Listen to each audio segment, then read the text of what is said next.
extend a very warm welcome to each of you to another edition of the Digital Dialogues brought to you by Broadband India. We are extremely pleased to have this opportunity to organize this session where BIF's Committee on ICT for Inclusive Ability for the Physically Weaker and Dependents has played a very key role in helping us put this session together. We take great pride in the small steps taken by BIF through the PWD Committee in working towards digital inclusion for all. At BIF, we are constantly striving to improve and increase our engagement on digital accessibility, and we do hope to help create more impact going forward. This session today is part of our continued efforts in this space and is focused on creating awareness on the implementation of adopted standards. We need to keep in mind accessibility considerations across all our ICT initiatives and build this as an integral part of all our systems. Lack of accessibility adversely impacts not only persons with disabilities, but also older people and their families. It is therefore a mainstream issue and not an exclusive subject affecting only a few. It is an issue of big social import and as such deserves the attention and the concerted efforts of all the stakeholders, the government, industry, civil society, academia, service providers, and the public at large. In today's session, we have participation from some of the most eminent speakers who have learned to work with their disabilities and are striving to progress in this competitive world, making full use of digital technology. We will hear from them on the challenges faced by them and how we can better support them in participating in the mission and vision for creating a digitally inclusive India for all.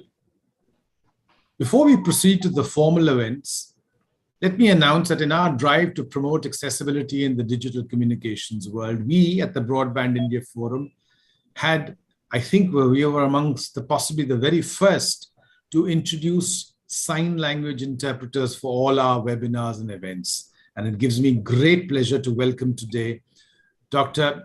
Renuka Rameshan, the President of the Association of Sign Language Interpreters, India, and her colleague, Mr. Saurav Roy, to do the interpretation for this important event. Dr. Renuka Rameshan holds a PhD in social work and is a senior sign language interpreter and trainer with an experience of 20 years in the field. Currently, she is also an executive member of the ISLRTC, which is the Indian Sign Language Research and Training Center. Accompanying her is Mr. Saurav Roy, who is a member of the Association of Sign Language Interpreters of India and a freelance sign language interpreter as well as in his own right. He has done his master's in Extension and Development Studies and is proficient in English, Hindi, Bangla, Indian Sign Language, and the American Sign Language. For today's session, we also have Ms. Jahnavi Joshi as the special interpreter for our panel speaker, Mr. Zamir Dhale. Ms. Joshi is the co-founder of BLETech Innovations, an organization working in the deaf education sector through digital content and platforms. She also works and volunteers for ACDB, which is the Society for the Empowerment of Deafblind, for different projects. I will be moderating today's session. However, there's a panel discussion which will be moderated by Dinesh Chand Sharma. Some housekeeping announcements before we start the session. All speakers are requested to please keep their mics on mute if they are not speaking. Keeping your camera on is a matter of personal choice and convenience, except when speaking. However, in the event of a loss of bandwidth, my personal experience has been that switching off the camera seems to help. This event is being recorded and streamed live on YouTube, and the link will be shared with all the participants to revisit and share with your colleagues and friends as you wish. With these announcements out of the way, it is now my pleasure to invite Mr. T.V. Ramachandran, President of Broadband India Forum, to set the background for today's session. Thank you. Mr. Ramachandran needs little introduction to many of us. He's an esteemed industry veteran and has been part of the mobile telephony sector in India since its very inception. As the first CEO of Sterling Cellular in Delhi, and having established and led CEO for 12 years, he is also an honorary fellow of the IET London and global advisory member of the IET Future Tech Panel. TV, over to you. Thank you, Rajat, and a very good morning to all of you. I would at the outset like to extend a very special warm welcome to our honorable chief guest, Shri Ajay Prakash Sani, former Secretary MeitY. We are extremely honored to have you here with us, sir. And also our special guest of honor, Shri Rajiv Sharma, Joint Secretary, Department of Persons with Disabilities, Ministry of Social Justice and Empowerment. Thank you very much for joining us, sir. Dr. Srinivas Ramakrishnan, former DG of CDAC, MeitY. Dr. Nirmita Narasimhan, chairperson of BIF's Committee on ICT for PWDs, which Rajat referred to. That is behind this program today. She is the architect in a way with other colleagues of ours on the committee. She's also program director at Saksham and senior fellow and program director at G3 ICT. The co-chairs of the PWD committee. There's some mic. The co-chairs of the PWD committee, Mr. Dinesh Chand Sharma, Director SESI, Ms. Karishma Chabra, Lead Accessibility and Strategic Initiatives, Government Affairs Team, Microsoft. She's also one of the esteemed panelists in the forthcoming panel discussion. And Mr. Sharma is chairing and moderating the panel discussion. Our other esteemed panelists are Madam Reena Garg, Scientist F and Head of Electronics and IT Department, the Bureau of Indian Standards, and Mr. A. Chakravarti, Scientist E, STQC MeitY, Mr. Mohammad Asim Iqbal, Associate Director, PwC, Mr. Zamir Dale, Founder, Society for Empowerment of the Deafblind. Of course, my colleague, Mr. Rajat Mukherjee, Director General of BIF, and all you esteemed guest attendees and government and industry attendees, friends from media, ladies and gentlemen. We are today discussing an extremely vital topic of facilitating ICT accessibility and use for the differently enabled, I would call them specially enabled people, which is a key thrust area and one of the fundamental missions of BIF. BIF is completely dedicated to this cause and has been working on it in its own small way for more than 1.5 to 2 years now. Our constant endeavor is to enhance engagements towards facilitating digital accessibility to one and all, like my colleague Rajat explained, especially to the differently abled and privileged. As you may have noted, we invite sign language interpreters for our programs to facilitate inclusive participation and outcomes. Moreover, the BIF website is also made accessible to all, and we host our virtual sessions on similarly accessible platforms. These are just little efforts. We have to do a lot more, and we hope to create more of an impact in this going forward and a lot more of awareness, which is required in the general public. You may be surprised to know that persons with disabilities comprise about 1 billion of the world's population. In India alone, I'm told, the estimates vary from 40 million to 80 million individuals living with various levels of physical, cognitive, or other disabilities. However, I personally believe that the figure is even higher than what we are talking about here, of 40 to 80. Moreover, we also have to recognize that our elderly persons, older persons, are also vulnerable in this respect in terms of ICT inclusivity. They face similar challenges in getting on to the ICT world and reaping the benefits therefrom. Many of them do not even, many of these underprivileged people in India do not have access to basic information and ICT communication technologies. And the learnings of the past few years, particularly during the pandemic, has shown very clearly that there is a huge plight in these marginalized groups, as they were left to struggle during the lockdown with little access to their caregivers or regular support mechanisms. We fail to appreciate this, being not ourselves impacted in this respect. So we need to help them to lead normal, respectful lives in such challenging situations. And the only way can be through providing better accessibility. Today's session is dedicated to providing an update on the ICT accessibility standards in India and the challenges around implementation of accessibility policy and standards in India. While robust legal and regulatory policies and frameworks for accessibility are available at both national level and international levels,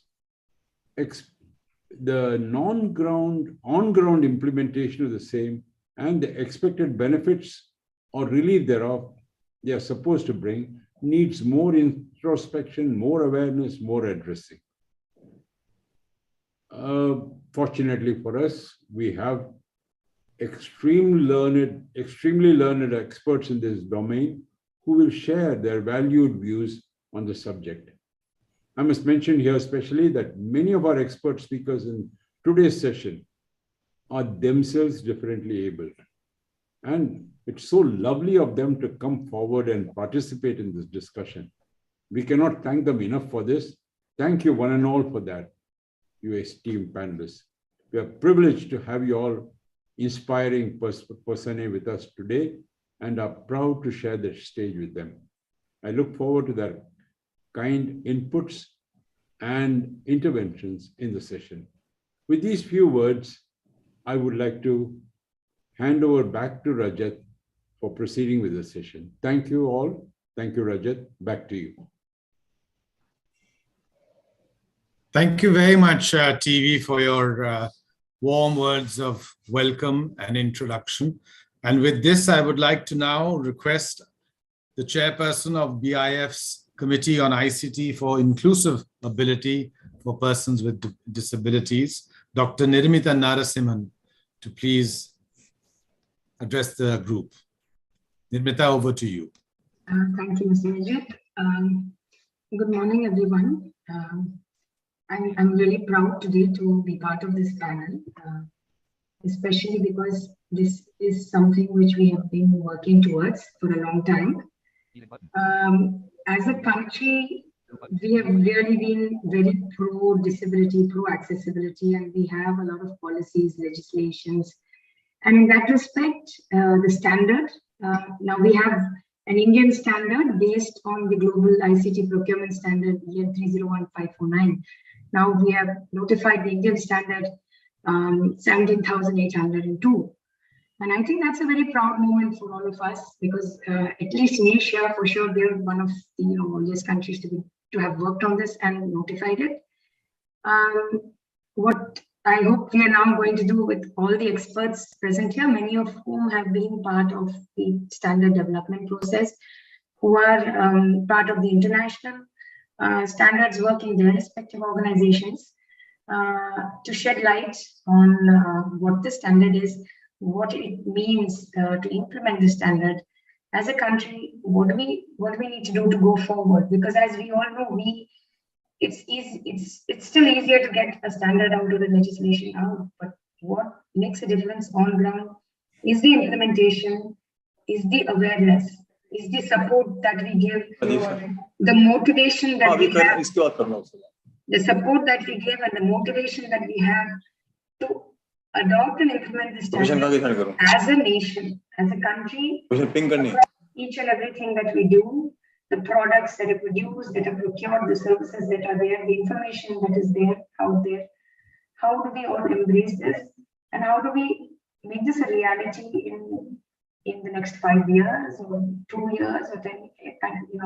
We have a timeline, we have a strategy, and what should we as a country and all the stakeholders, because all the stakeholders have been really active contributors to the standard, and without support, without a concerted effort of everybody, it's not one ministry domain or one sector domain. It is a national effort which we need, and we really look forward to seeing what everybody has to advise us and what we can take, how we can build on the discussion going forward. So with that, I hand over back to Mr. Rajat, and I really look forward to the discussion. Thank you. Thank you so much, Nirmita, for your words of direction and for acknowledging the fact that so much work has gone into developing this conversation today. And this is a dialogue which we will continue to have here at the Broadband India Forum. I now invite our special guest of honor, Dr. Srinivas Ramakrishnan, to give his special address. And before I hand the floor to him, let me quickly introduce him. Dr. Srinivas Ramakrishnan is former Director General at the Center for Development of Advanced Computing, which is generally known as CDAC. And is one of the key contributions has been in leading efforts in formulation and publication of Indian ICT accessibility standards through BIS since January 2021. And thereafter, his follow-up efforts under the Knowledge and Resource Center for Accessibility in ICT, CAI project, which involved standardization, testing, quality certification, and finally publishing in the BIS. He has earlier served as the founder project director of EarNet, which rolled out the internet in 1989 for the first time in India for the academic and research community. He represents BIS in the Systems Committee on Active Assisted Living of International Electronic and Technical Commission, also known as the IEC, as head of the Indian delegation, and is a founding member of the Cloud Computing Innovation Council of India. Sir, the floor is yours. Thank you so much, Mr. Respected Ajay Prakash Sani, Mr. T.V. Ramchandran, Rajat Mukherjee, Rajiv Sharma ji, fellow colleagues in the panel, many of them I worked with, and of course, the large number of participants online in the system. Thank you so much. It's a proud moment for all of us, as Nirmita was mentioning. So let me straight away go to slide share.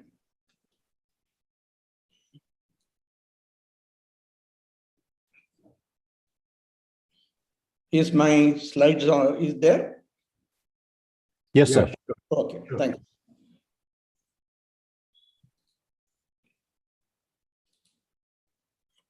Okay, thank you so much.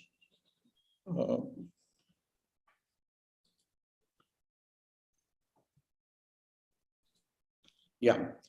So broadly, the scoping is how much progress you have made, as Nirmita very nicely captured it, and a little bit of touch of vision for the journey ahead.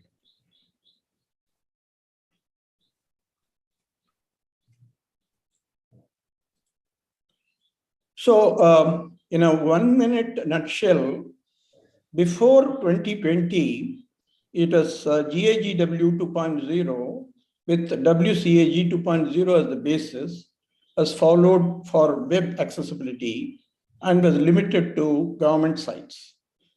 Then the imperatives for making a BIS standard, which since then has happened, is mainly because of the RPWD Act 2016 that needed a more comprehensive standard in multiple directions. If you read the RPWD Act, you'll notice that. Indian ICT Accessibility Standard I17802 was published as a result of it, largely due to the very high-speed effort during 2021. And of course, we are there entered into 2022 to complete that exercise and enter into an implementation phase. It consisted of two parts. Part one was requirements. It was published by BIS in December 2021. Part two was relating to determination of conformance, published by BIS in April 2022. To give a quick highlights, again 1 minute highlight, and what did the standard of BIS IS 17802 is. By the way, the standard is, unlike normal case, is available for free. All of you can download from the BIS site. It's available. It covers all functional disabilities, note, applicable to disabilities recognized by RPWD Act 2016.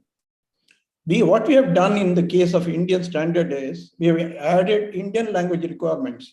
All officially recognized, constitutionally recognized languages, 21 or so, have been added as well. It's covered in section 4. Covers closed systems and open systems. Those, what does the terminology mean? Those open systems are those to which assistive devices and software can be added, like the way normally we use mobile laptops and things of that kind. What are the closed systems? Things like kiosk, ATM, those are the examples of a closed system to which you cannot add anything.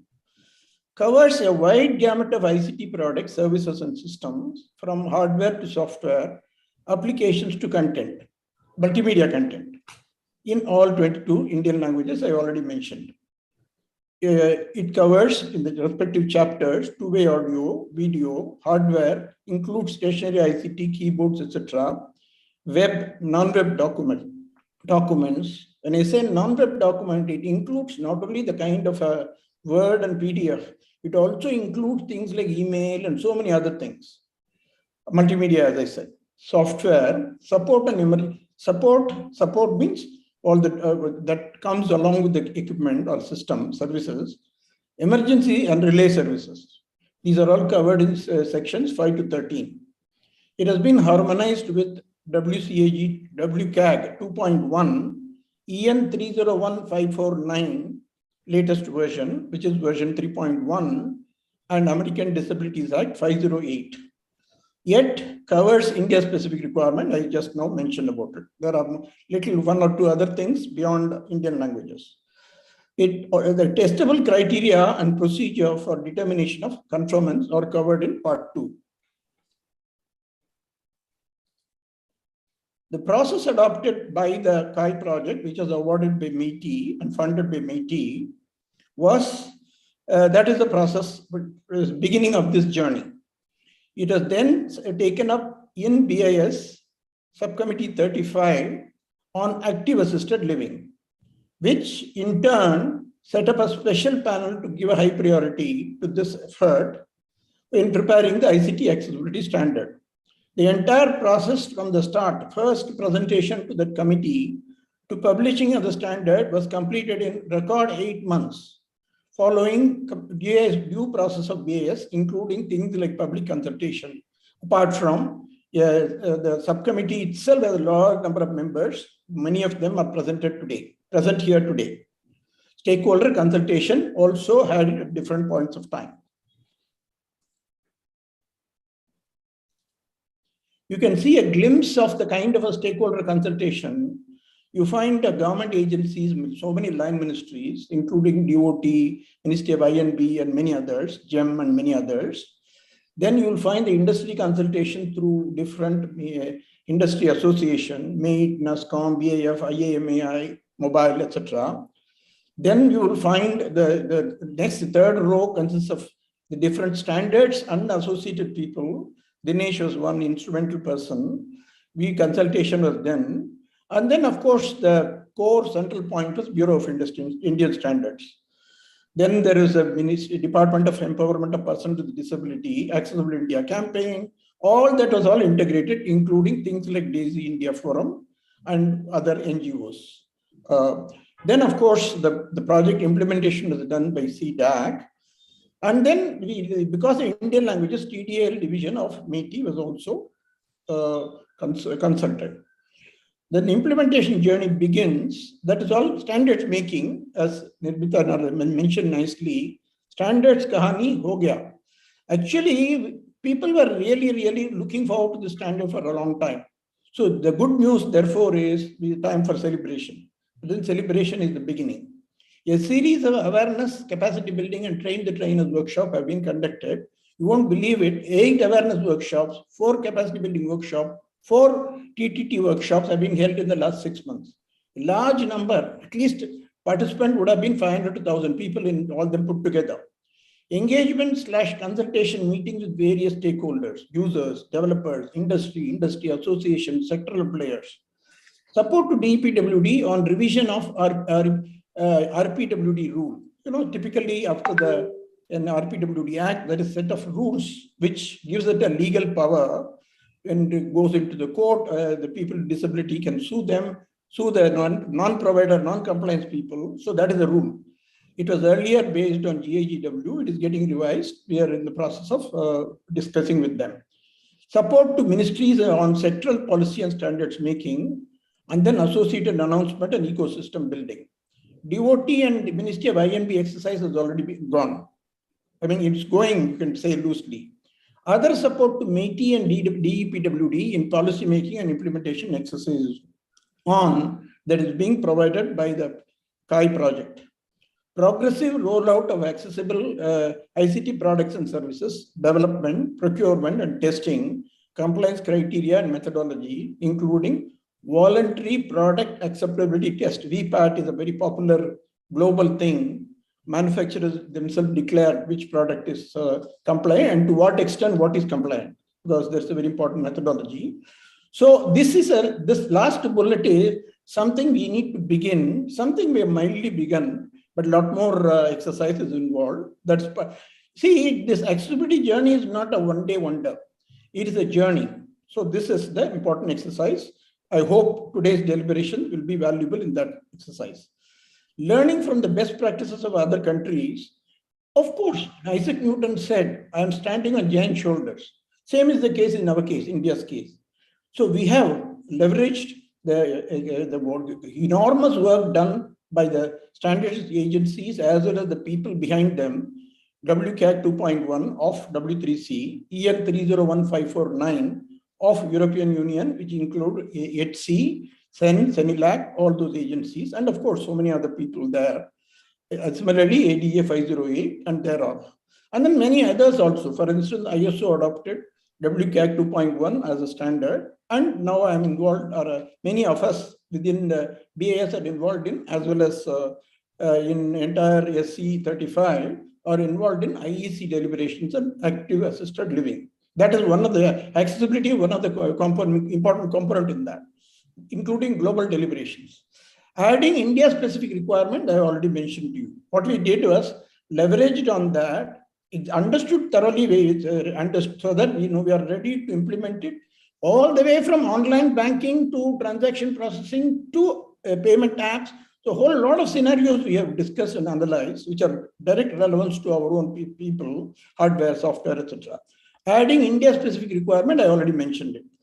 We have already we are using a lot of resources and experience from elsewhere, and we are building our own.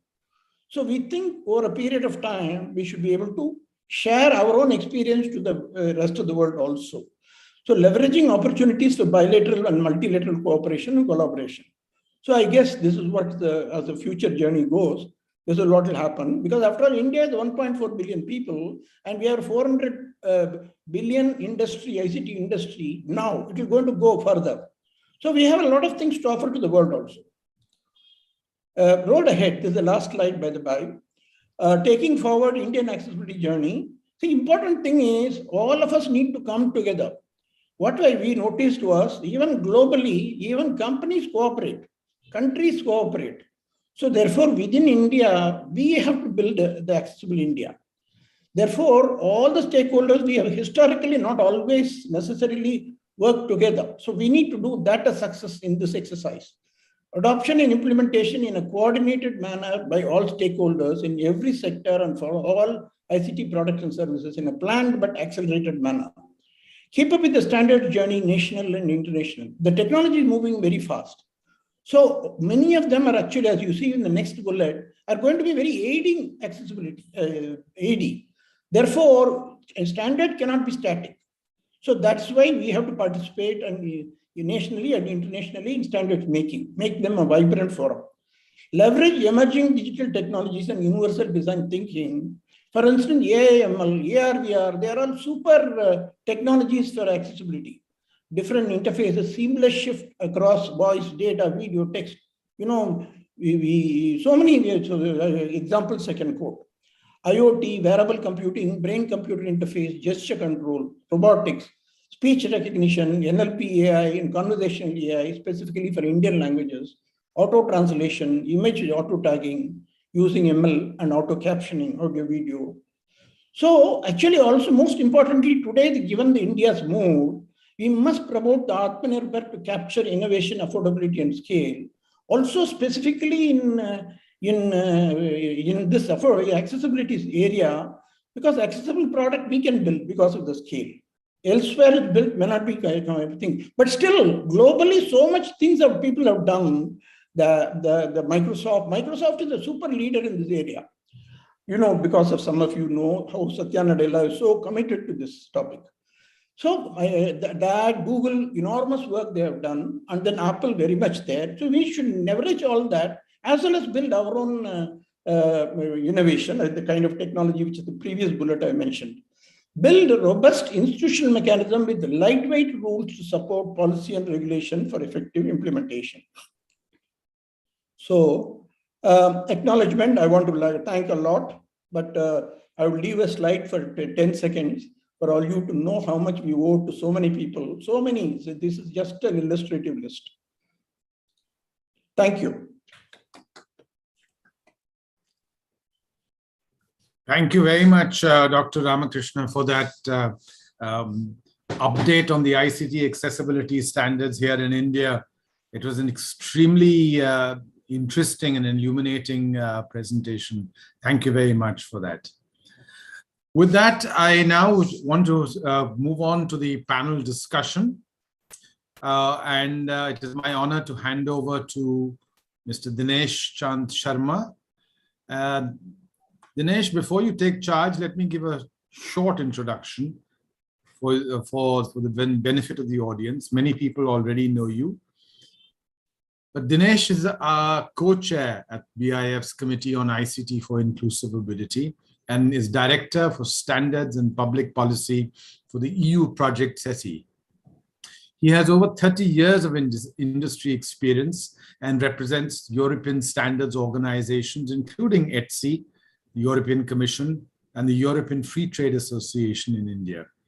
He also holds various industry positions, such as Chairman of the Advisory Committee for M2M and IoT Forum of India, Chairman for the Standards and Policy Working Group of the IoT panel, and holds active memberships at the TEC, DOT, BIS, etc.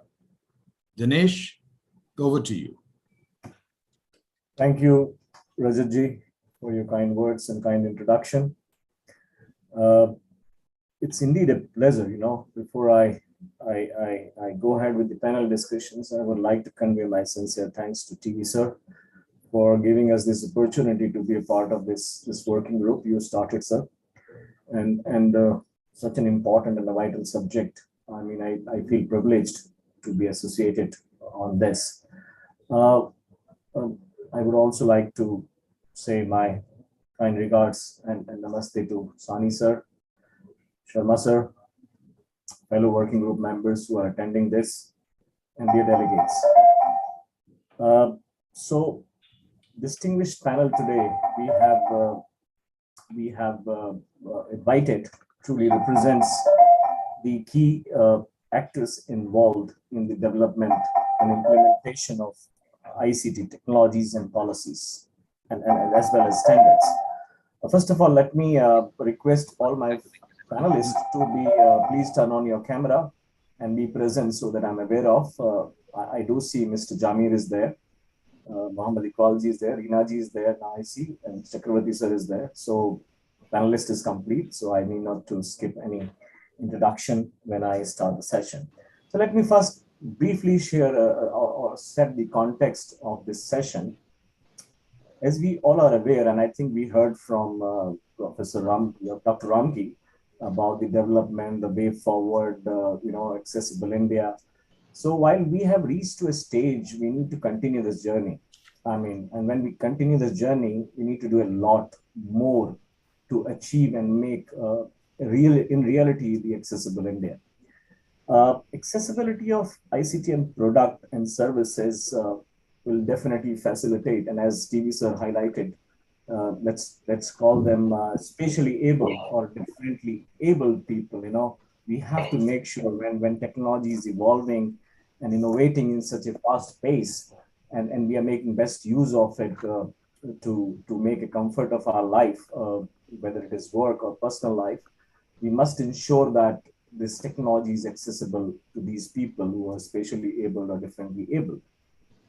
Government of India has already released, and I think we all are aware of it, that many policies have been put in place. As far as policy is concerned, there is no question that the policy framework does not exist. And now with the standard drafting of the standard, this important standard, which is harmonized with Americans, with Europeans, and the WCAG 2.1, which is the latest version to make the website accessible, I think the groundwork is in place. I need not to name all the policies. Like, for example, there is a right of persons with disability policies in place. It has gone through certain amendments as well. We do have a disaster risk reduction guidelines as well for the disability inclusiveness. Even the TRAI came out with recommendations earlier for making the ICT accessible for persons with disability. Even our national digital communication policy does talk about very strongly about this subject for making ICT products accessible. So while all these policies are in place, and now with the standard development activity completed at least for one important standard, which talks about the ICT procurement, especially government procurement, whenever the ICT procurement happens, it lays down the guidelines for the requirement as well as the confirmatory assessment. But let's continue with this discussions. We still foresee, what we discussed in our panel, and we keep on discussing it, we still see a lot of challenges, in terms of policy implementations, campaign implementations, and now the standard implementations. So the purpose of framing this panel is to basically talk about the challenges, and the solutions, recommendations, how best we can take it forward. Post this webinar, we will consolidate all the inputs which came from our earlier speakers, or it comes out from this important panel discussions. We'll consolidate that, and this working group will continue taking it up with the government as well as the standard development organizations. So with that context setting, let me first invite our first panelist, Ms. Reena Garg, who's Scientist F and Head of Electronics and IT Department with Bureau of Indian Standard, for her intervention. But before I ask her for her interventions, let me briefly introduce her. With 29 years of experience, Reena ji has handled standardization work in important areas like information system security, electromagnetic compatibility, Indian language technologies, safety of audio, video, and IT product. She's also a committee manager of JTC1, which is a joint committee of ISO and IC. Under that, there is a subcommittee called number 7, Software and System Engineering Subcommittee. She has represented India in various IEC, ISO, JDC1 meetings related to Indian IT standardization activity. She's also worked in confirmatory assessment activities of BIS, including compulsory registration scheme for safety of electronics and IT product. Madam, floor is yours for next minute. And we would like to hear the BIS role, which has gone into development of this important standard, What challenges do you foresee when we talk about its implementation? How best we can address them? So we would like to hear from you, and what more we should do as under your leadership to work around these more and more standards. Oh, floor is yours. Thank you, ma'am. Thank you, Dineshji. A very good morning to all of you. And I would like to take this opportunity to congratulate Broadband India Forum for organizing this very important dialogue and giving BIS an opportunity to be a part of this. And as you all know, just a brief introduction about BIS, that it is a national standard body of India, and it was established under Parliament Act, BIS Act, 1986, and the act has recently been revised in 2016. And the responsibilities entrusted to BIS under this act are harmonious development of the standardization activity, marking and quality certification related activities. So the standards by BIS are formulated through set of technical committees and following a very democratic, well-defined mechanism and procedures. So at present, there are nearly more than 350 technical committees in BIS formulating standards in various disciplines of engineering. And we take help of experts from the country for formulating these standards. And presently there are more than 25,000 experts nominated on these various committees. And talking about the ICT area, electronics and ICT area, I am heading the standardization wing relating to electronics and IT. So we have 34 technical committees in this discipline, and one of those committees is catering to the work of accessibilities, ICT accessibilities. So this committee has so many details have been provided by Dr. Ramki also about the committee's work and committee constitution and how the committee has worked in evolving the very important ICT standard for accessibility. So this committee is titled as LITD 35, Active Assisted Living.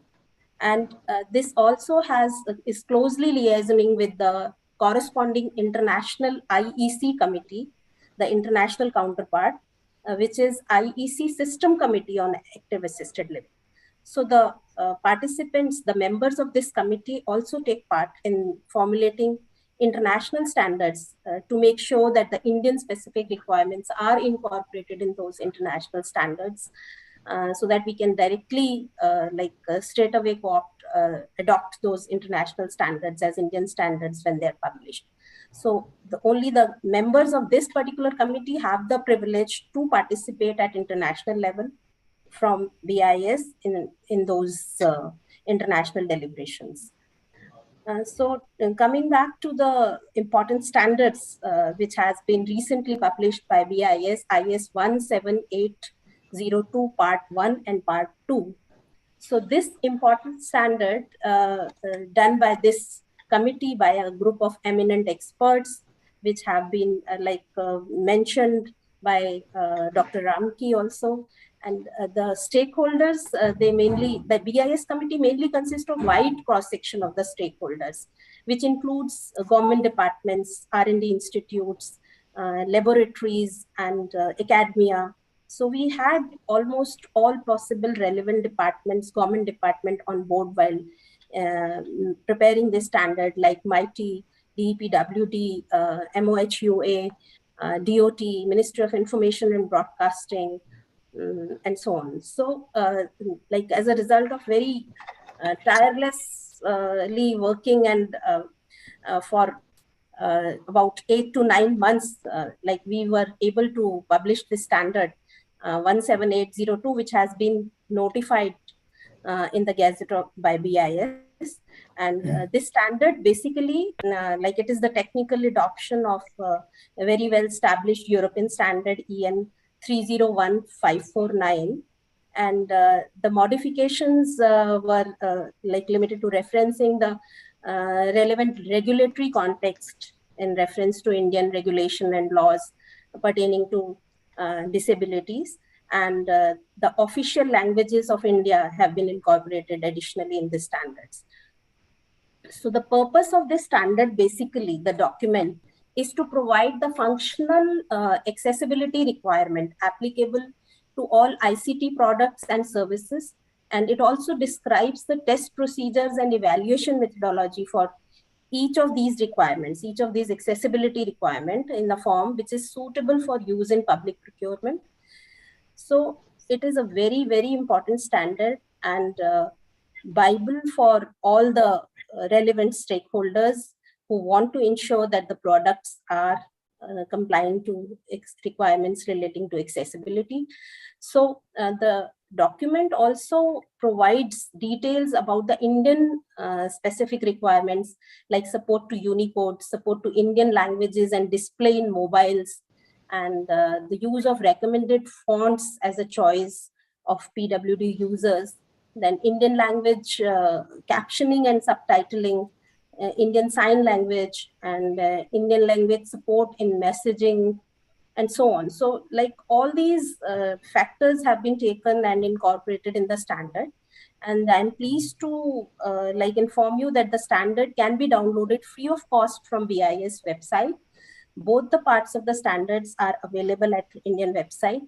So I would urge the community, the stakeholders, to please go through the standards and look for the how it can be implemented, understand the standard, be along with CTAC.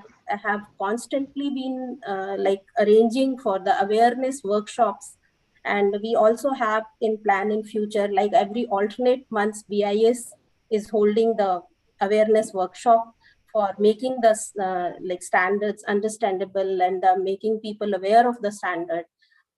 And I would urge all of you to go through it, download it, and make use of the standard. It is definitely going to be, it is a crucial document which will support the objectives of our India accessibility campaign and in the ICT field. And as far as the implementation of the standard is concerned, so it is with the help of all the stakeholders, and we have to, whatever BIS produces, the standards which are notified, legally they are voluntary in nature to be adopted by the community.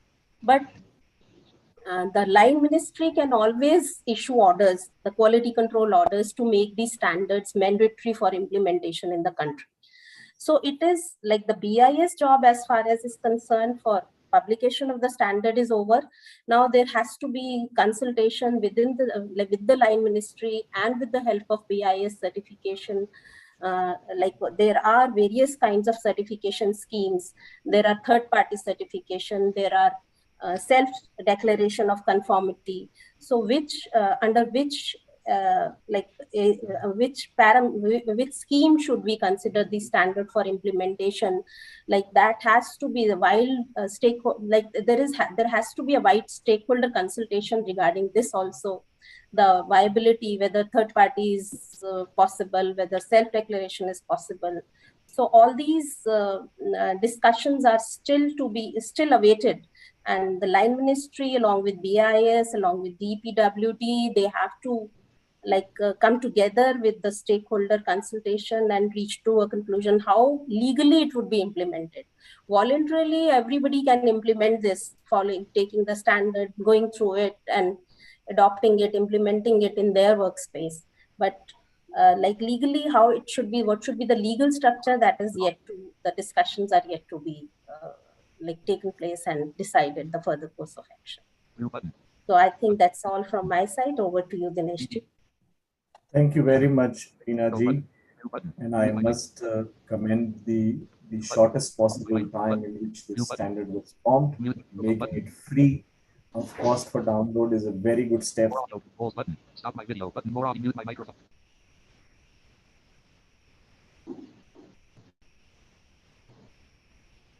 I think you are on mute, Dinesh ji. We can't hear you. Oh, I'm sorry. I kept saying thank you very much.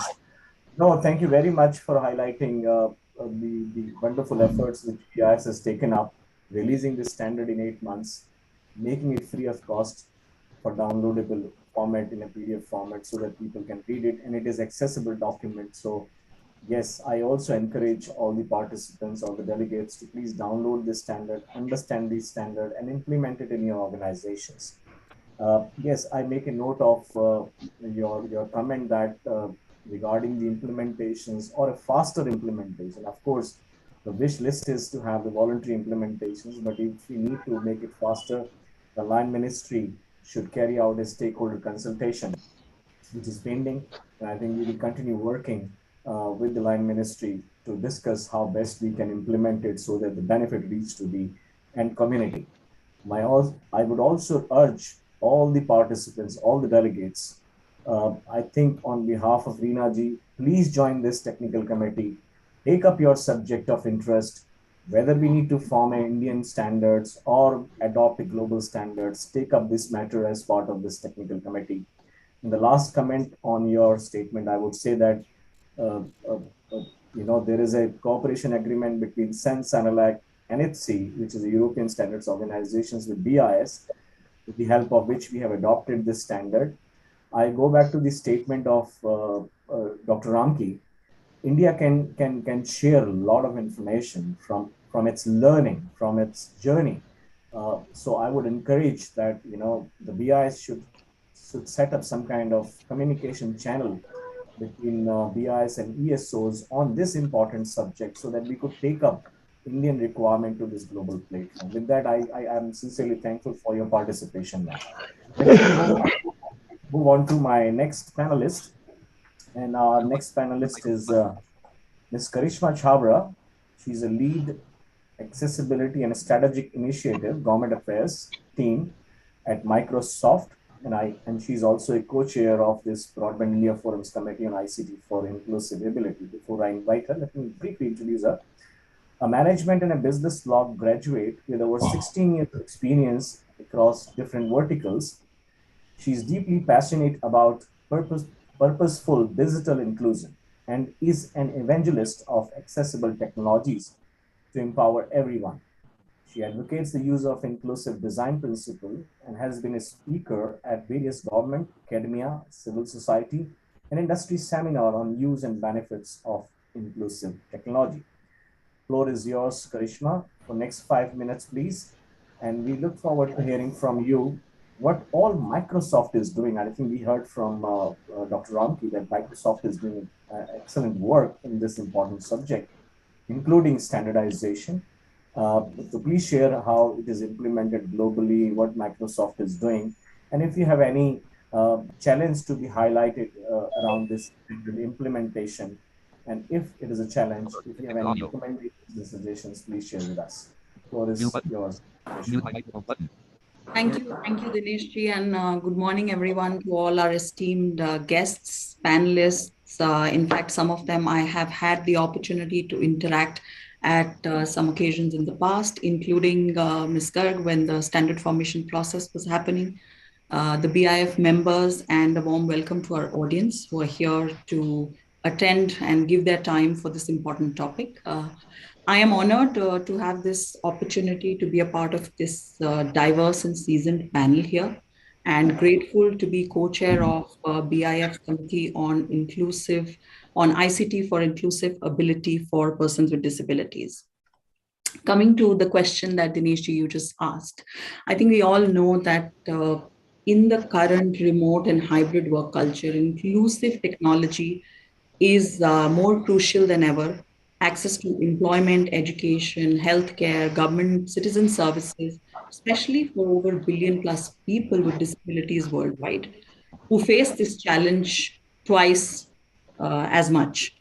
And disability, whether temporary, situational, or permanent, can affect anyone at any point in time in their lives. So I think this fact we all have to be really, really conscious about. At Microsoft, we truly believe in that designing with and for people with disabilities will lead to greater innovation for everyone. And our mission statement to empower every person and every organization on the planet to achieve more. It just doesn't begin and end with the products that we create or the services that we offer. It actually extends to our culture at workplace, and to approach inclusion in everything that we do. And it also includes how we are helping other companies or academic institutions or nonprofit organizations, government entities to be more inclusive.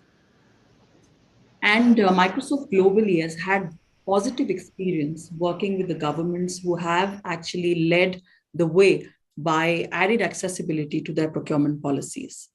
For the longest time, we worked globally. I mean, in the US, we worked with the US government, which was the first to develop an accessibility standard for procurement and include accessibility in their procurement policy. More recently, we worked on procurement with government of Europe, Canada, Australia. And the governments have all integrated accessibility criteria into their procurement policies. So the use of most comprehensive and up-to-date accessibility standards, which is the European Accessibility Standard EN 301-549 as a measure for product conformance. In fact, we are working with other governments, both in India, locally here, and other parts of the world, like I called out, now who are in process of exploring adoption and an accessibility procurement policy that we all are talking about here, and are ready to implement, which is the topic of today's conversation. And like Ms. Reena Garg also mentioned, the role of all the stakeholders, which is very, very important here, especially the line ministries, because until we all come together, the real implementation will not happen. So everybody is an important stakeholder in this topic to come together and take it forward. You talked about, you did mention about the challenges, Dineshji, and I think what we've learned from our experiences around the world, and we've seen in standards and procurement processes and some of these challenges and what can be done to actually avoid them, is the successful implementation of accessibility into government procurement process requires getting a buy-in from the top level government officials. So I think it's very, very important and a lesson that the leadership has to have the skin in the game. It's important for the realization to come from that level. Once the policy is in place, education and awareness, training programs for the procurement staff is very critical, because it has to be a top-down approach. Everybody in the line should be aware and made aware of the process. And because without training on accessible technology, the standards and best practices for interacting with the technology vendors, suppliers can become difficult, especially for the staff to carry out the policy, to make it, to help people make wiser choices on accessible technology. I think it's also important to remind everyone that adopting and implementing procurement policy and standards is actually very doable. And a lot of, there's so much work and awareness around the world that's happening, and we have examples that I just called out. In fact, within India, we have smart cities, which are looking at accessible technologies to be implemented in smart cities. So it is important that we all come together. It is doable. It's just that it needs that little effort for us to take it to the next level. And in fact, there's an organization called G3 ICT. It's a UN. We just heard the introduction of Dr. Nirmita, who's representing G3 ICT in India. It's an organization that's actually working towards and participating in a lot of consultation process with the countries around the world. They have a ton of resources available on how to adopt, implement these procurement policies. And I really urge the audience who's listening to us and all the stakeholders, anyone who's interested, can go and learn more on G3 ICT's website. There's a ton of material there that can be referred to. Yeah, in the end, I just want to say that it's a collective effort. Industry, government, academia, civil society, industry bodies. Everybody has to join hands to make this possible. Thank you.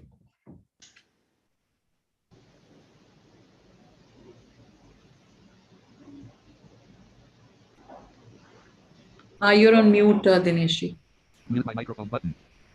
Thank you very much for reminding, because I just want mute so that there is no noise around it. Thank you very much. So if I could make a note of the challenges which you highlighted, I need to summarize because we will be compiling these reports. So intergovernment consultations. I mean, first of all, the government leadership has to put the implementation of the standard, which is nothing but the procurement, ICT procurement, should be put as part of the policy measures. And I know even as you highlighted globally, there are legislations, there are directives which are mandating and ensuring that it should be done. So a subject like this, if it is mandated through a legislations and directive, is a good step forward. And then we must take it up with the ministry and the government. Education and training, not only the stakeholders campaign like Accessible India campaign, but also the departments who are working on this subject. They need to be given those trainings. And when you talk about smart cities, for example, there is a different ministries responsible for it. So the RPWD ministry should ensure that this kind of policy measures and whatever actions they take, it should be communicated to these different ministries altogether. So thank you very much for sharing these key points. We will summarize it. With that, let me move on to our next panelist, who is Shri A. Chakravarti, Scientist E at STQC, which is a testing department or an organization under Ministry of Electronics and IT. Let me briefly introduce Mr. Chakravarti. He has over 35 years of technical experience in the field of electronics and IT, having started his career in the Electronics and Trade Technology Development Corporation Limited. He has earlier served working in R&D at MIT, Communications and Broadband Technology Group, with a foundation level certificate in the software testing from International Software Testing Qualification Board, which is ISTQB. In 2009, he is involved in website quality evaluation of government websites as per GIGW since 2013. He was also involved in a number of software testing projects of national importance in EU governance project. Mr. Chakravarti, your intervention for the next 5 minutes, and we look forward to hearing from you on the role STQC has played. I know they were participating in the development of these related standards, all of these standards, and what role STQC can or will play its effective implementation, sir. And if you have anything else to share around this subject, please feel free to share it. Thank you, Sarmaji. Yeah, I'm from lab side, from STQC.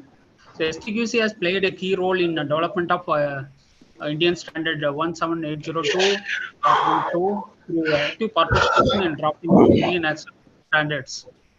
I myself was involved in drafting of Part 2 accessibility for the ICT products and service determination of conformance, especially for web section, that is web section 9 and other sections as well. So STQC has a certification scheme for government websites and mobile apps.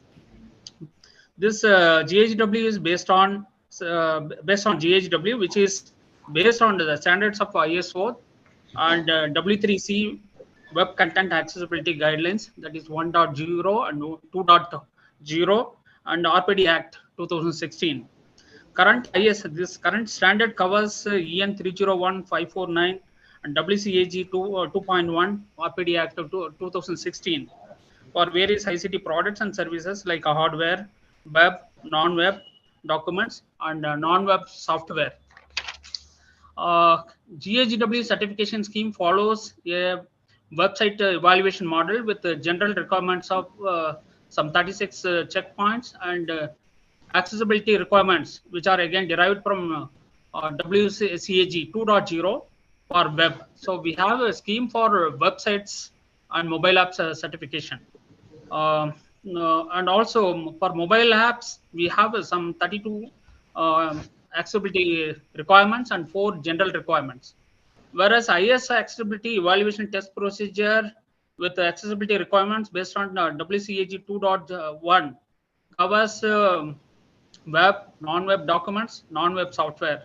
So generally, the GHW may be revised to include the accessibility requirements of Indian standard, that is new standard, and followed for web and mobile apps. So we need actually a revision in GHW. That is the first requirement. And other sections, hardware, non-web software testing and certification will not fit directly into the GHW. They are actually different sections and area. So the requirement as per GHW concerned, GHW testing involved in quality.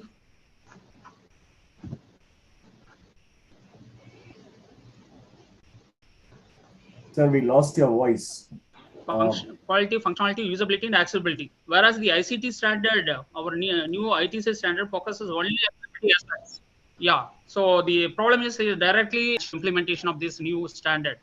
So there may be a separate scheme from STQC if at all required to be tested by STQC and certified for the products of hardware.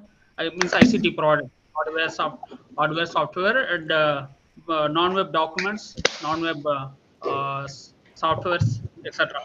So for first thing is the challenge is that we have to identify the testing lab who has to test and certify this new standard.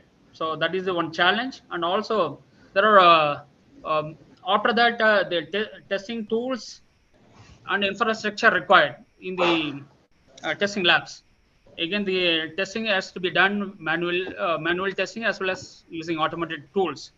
The tools, actually the commercial tools availability in India is a challenge, because we don't have a commercial tool in India for assessing the web as well as the mobile apps.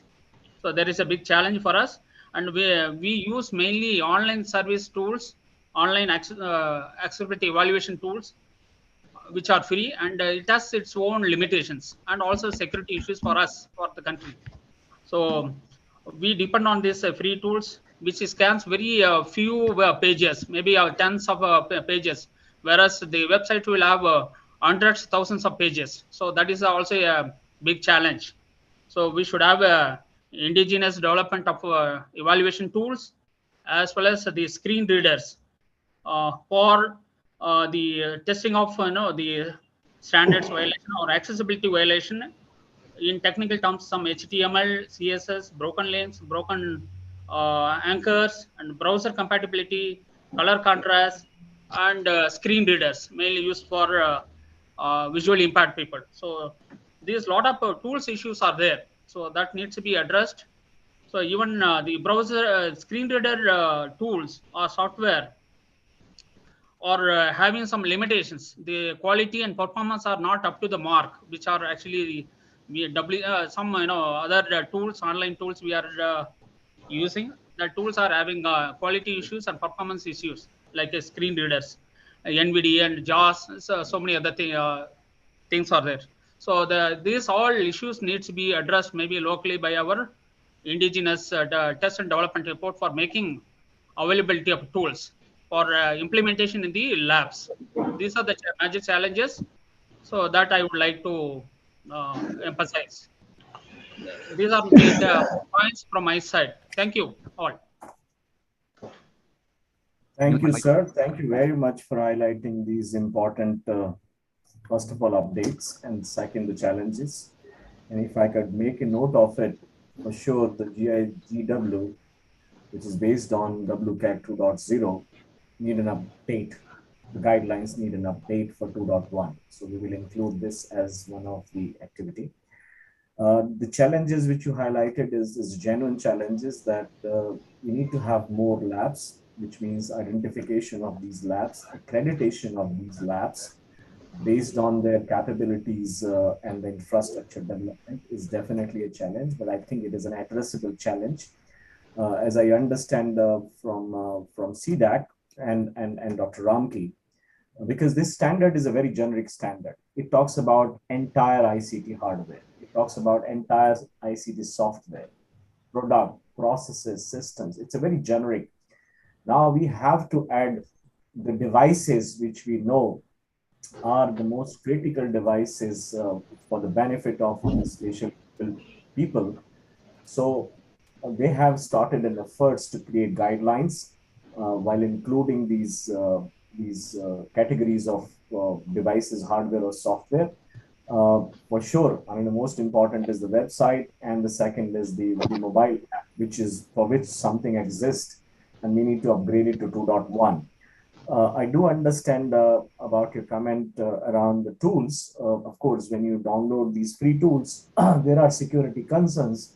So we must not make use of these free downloadable softwares for the sake of security. But then we need to upgrade our infrastructure in terms of these evaluation tools. So maybe this is another important area where ministry should award or create some kind of funding which can be given to the STQC and other labs, while the research and innovations to create these indigenous tools could be given to CDAC, for example. CDAC, when they are handling this subject, they are doing a good work. And maybe that particular working group should take on this particular project to work on it. Dr. Srinivasan says, good comment being made by panel. Thank you. Thank you. So I think that is a very important point, and we must take it up, sir. Call me. Size it and then send it to Ministry of Electronics and IT for their suggestions. Thank you very much, sir.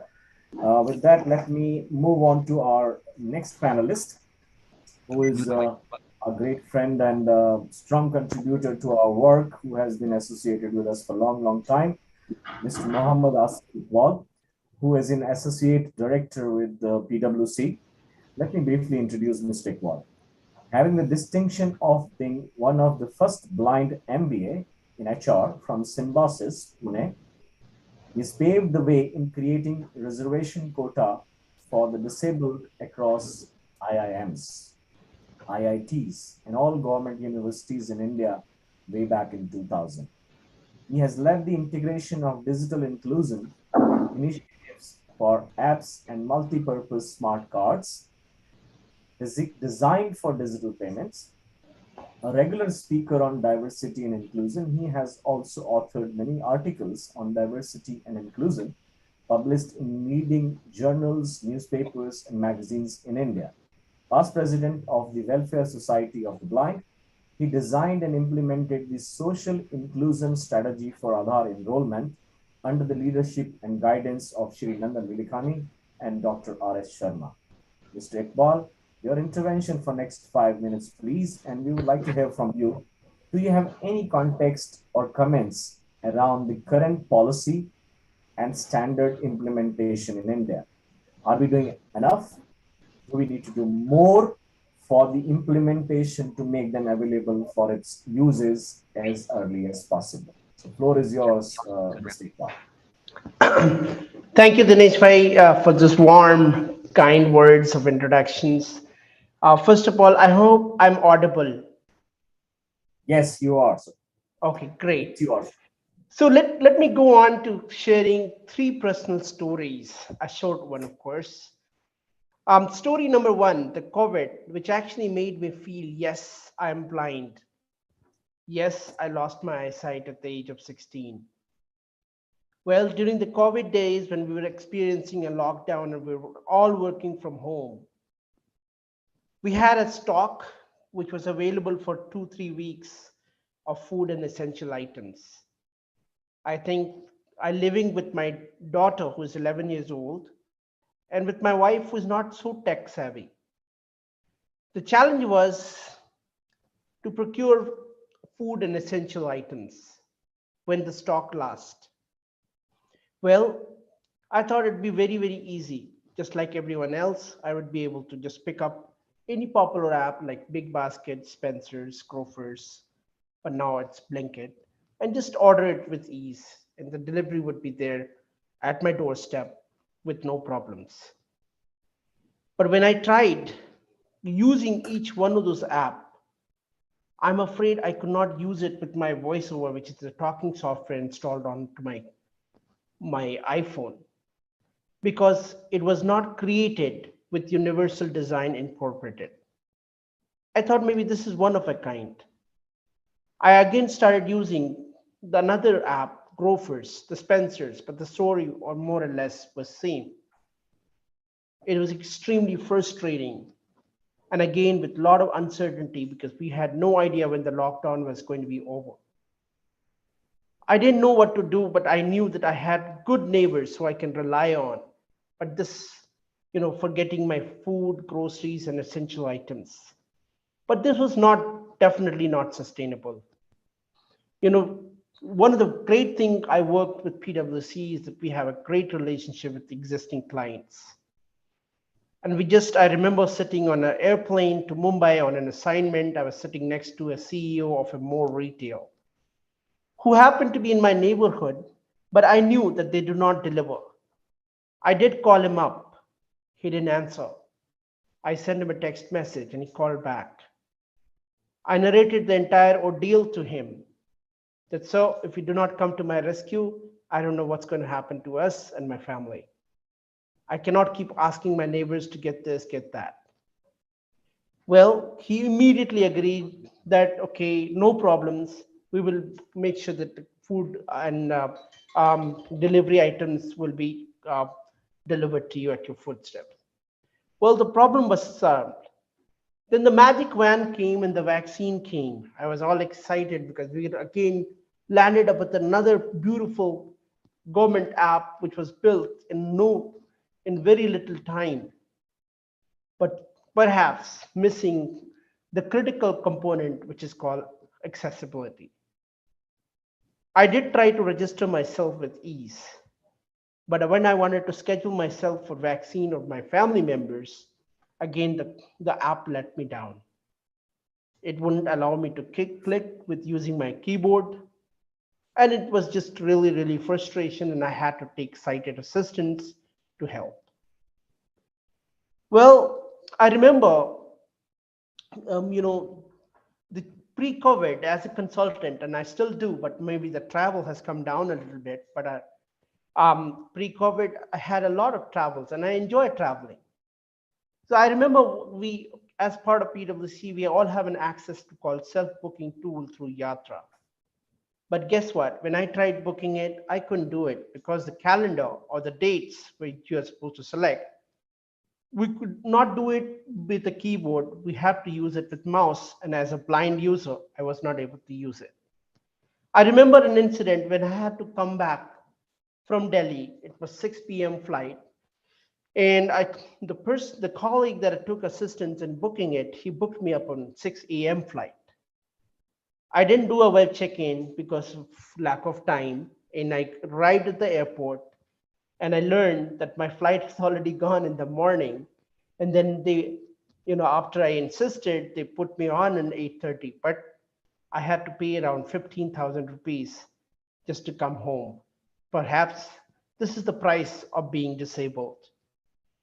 Well, we are always talking about challenges, but I have met, as part of my assignments in digital inclusions for smart cities, I have met 2 IT secretaries of a large state who had no ideas what assistive technology is. And then I had to educate them, and then said, oh my goodness, I didn't know that blind people can even use technology to function. Or people who are motor disability, who has no limited functionality, can use technology to function. Well, I see an immense amount of challenges. Perhaps the software developers teams are not aware. I recall an incident when we were working in Chhattisgarh, and we wanted to make sure that we had a digital inclusive smart city. And one of the e-governance model we tried to do, and the developer team insisted that they will have to put a CAPTCHA. And I said, why? Then he said, the STQC will not give a certificate if we did not have CAPTCHA. I said, why can't you put an alternative authentications like like a logical reasoning or like an audio CAPTCHA? He said, no, they will still reject it. So I really, really think that we need to relook at the systems. And as Mr. A. Chakravarti pointed out, I think we really, really need to revive that processes and tools in order to do an efficient job. I recall another incident when when we identified a list of issues as I was working for one of the central government projects, and they said, the vendor was nice, and he solved 5 out of 25 issues which I pointed out regarding digital accessibilities. And he said, I'm sorry, we cannot comply with all of you because this is not part of our scope of work. So absolutely, I think it is need of the hour is that MITI needs to come up with a sample procurements, or which should be as a part of a sample, as a part of a standard RFP, that this accessibility, both in terms of hardware and software, needs to be there. Yesterday, I went to a doctor to check for my dad at Apollo Hospital in Calcutta, and I was paying the fees, the consultation fees for the doctors. And guess what? I, of course, like everyone else, I just gave my debit card, and I didn't want to do the Wi-Fi, but I wanted to, use the PIN because I feel it is probably a little safer transactions. And guess what? They gave me a unit which had no keyboard, but only the touch screen, but with no output which can guide me to enter my PIN. I finally had to kind of take my dad's help, and I had to, whisper my PIN numbers. I don't know, because it was noisy, so I had to say it out louder. So it actually compromised my security and everything. And so how do we actually solve these problems? Well, I think number one, we have to have a greater awareness, not only to the software development community, but to the decision makers in the government, especially maybe maybe the IT knows, but maybe we need to do a greater exercise, that we need to have this kind of integration in all the government projects that we're talking about. Well, the last point that I'd like, one of the major challenges that whenever I went, with an off, yeah, I'll just take 30 seconds. 30 seconds. Yeah, please. One of the greatest challenges that I feel when I approach a government authorities or the local authority or the product developers, they perceive that integrating inclusion or accessibility is a costly affair, but that is not true. The cost is very, very minuscule compared to the benefits at large. And anyway, for the government projects, cost is not a concern. And even for the product, it should not be a concern, because it is actually adding a revenue to your bottom line. Thank you.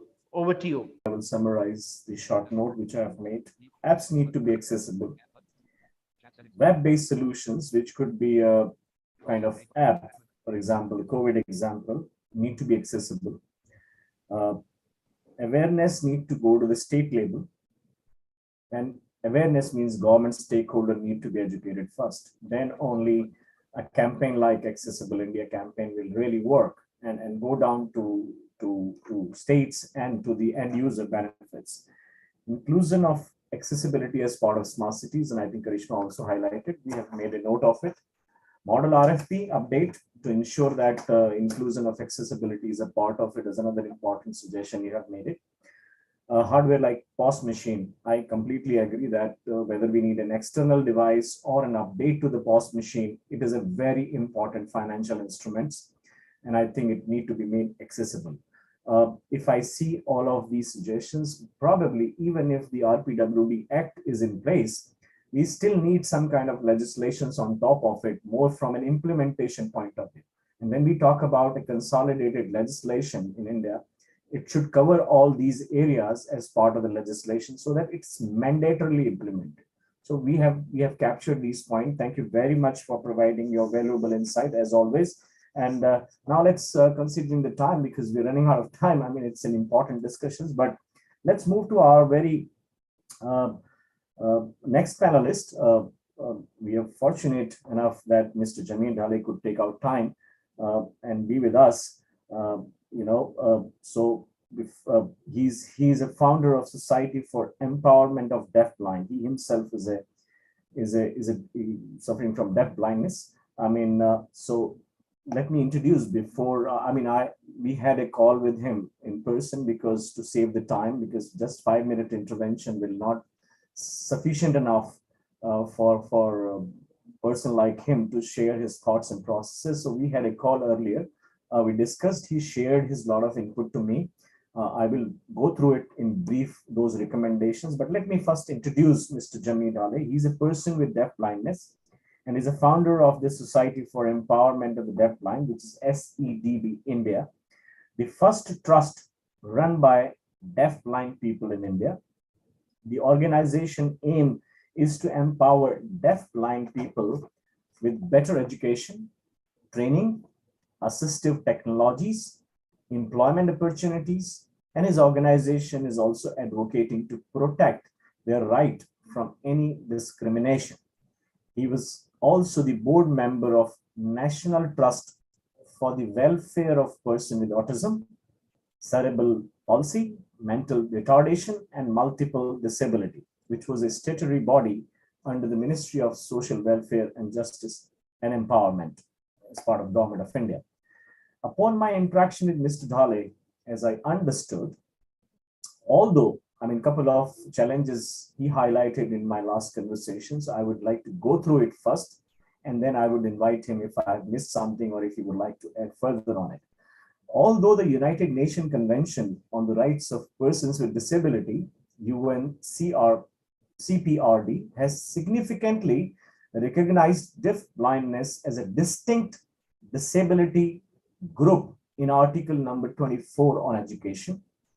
And the CRPD committee has also recognized deaf-blind as a unique disability in several general comments and concluding observations. And even when India is a signatory to this UNCPRD, the government of India has still not recognized deaf-blindness as a distinct disability group, and instead they include deaf blindness in the category of multiple disabilities in the RPD Act 2016, which overrides even a couple or a handful of existing state laws. Hence, Mr.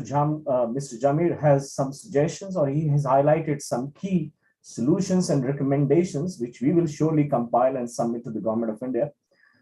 They are: deaf blindness should be recognized as a unique disability in the law and practice, which means the Government of India should make rights and needs of deaf blind people aware to all the state governments, and the society which is responsible urge them to frame and adopt state rule for the RPDWP Act of 2016. So each state should also adopt these rules once they categorize this.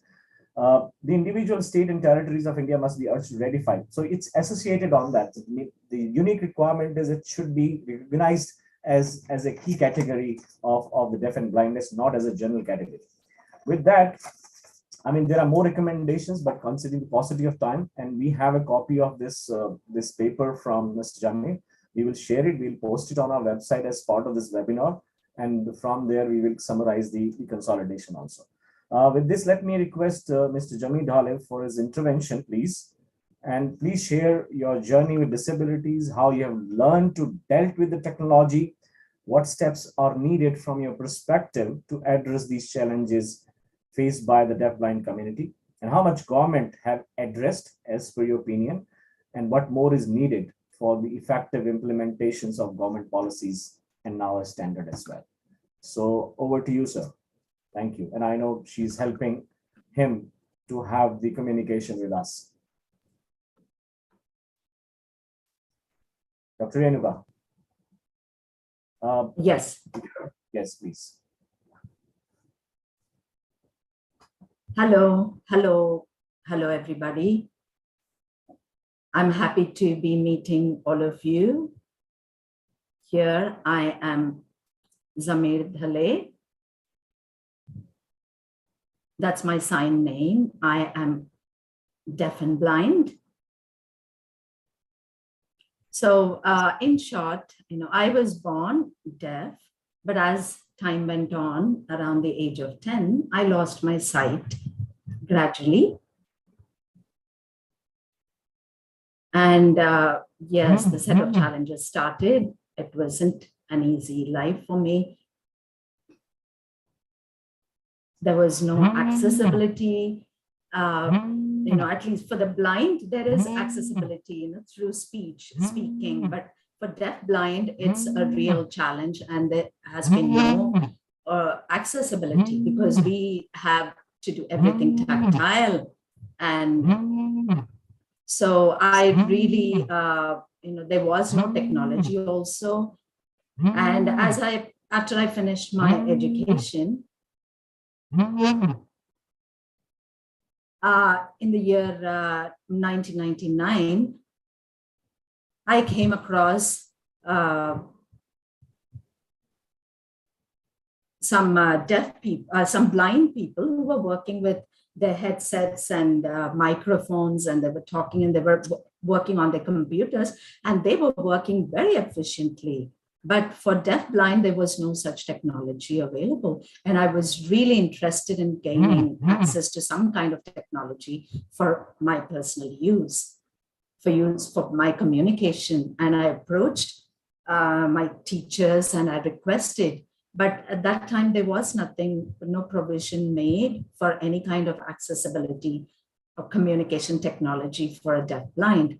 And after a series of debates and discussions and advocacy and creating awareness, I went through a course on communication technology, and I was able to communicate. I was able to communicate. I was able to use Facebook and do GPay and different things like that.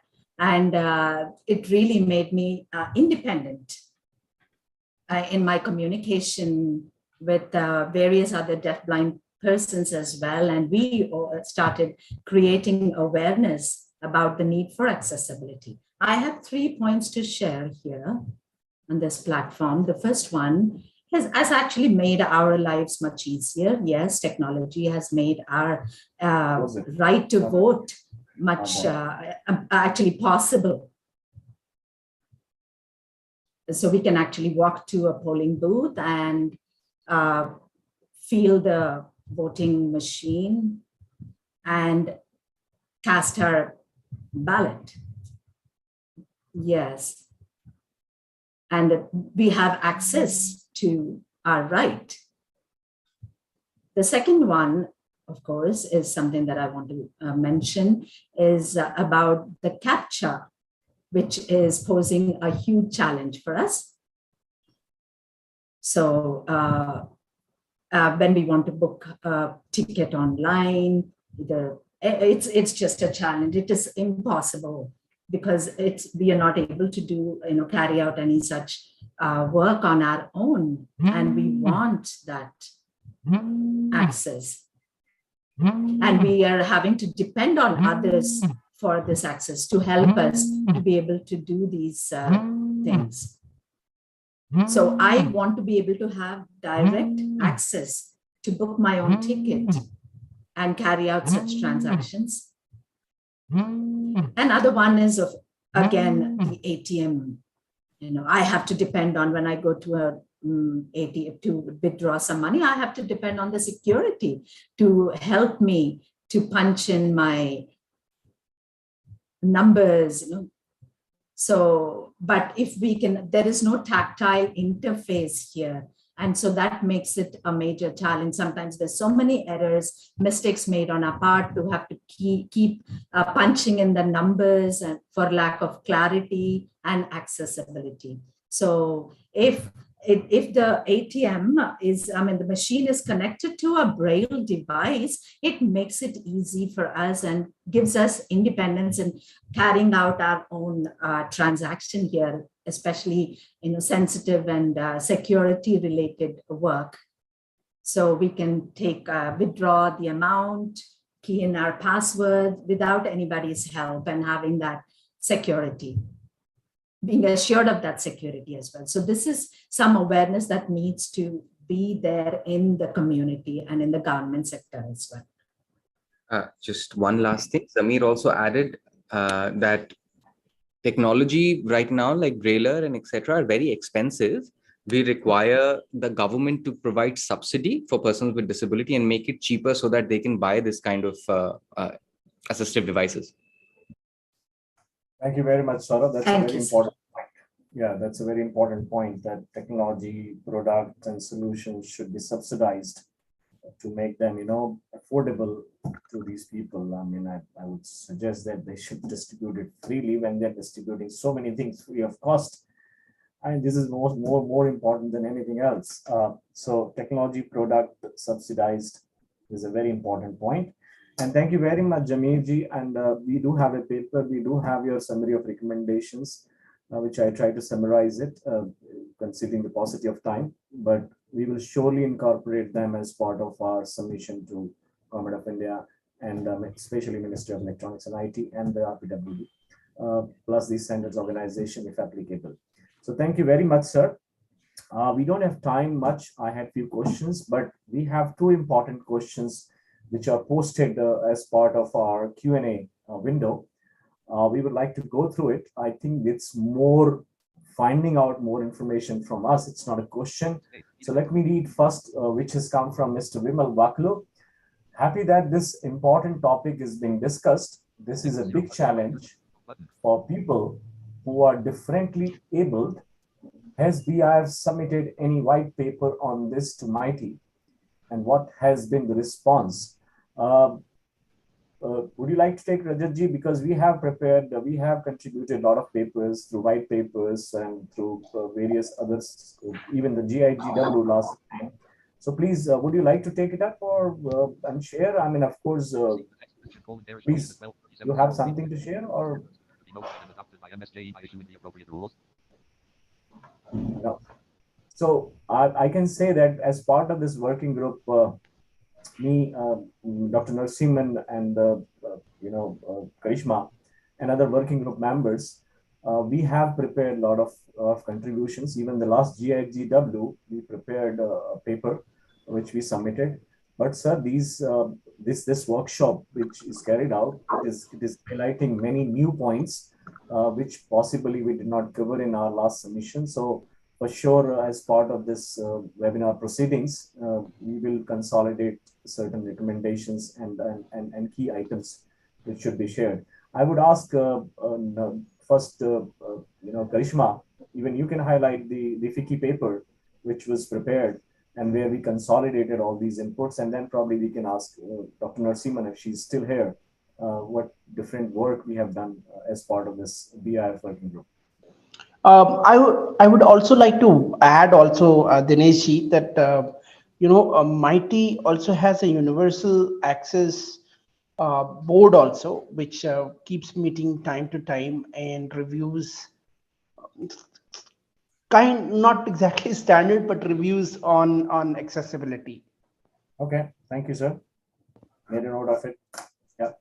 Yeah, thank you, Dineshji. Absolutely. I think as part of BIF, we continue to work on creating more and more awareness, whether it is through workshops or white papers or these digital dialogues. I think we continue that.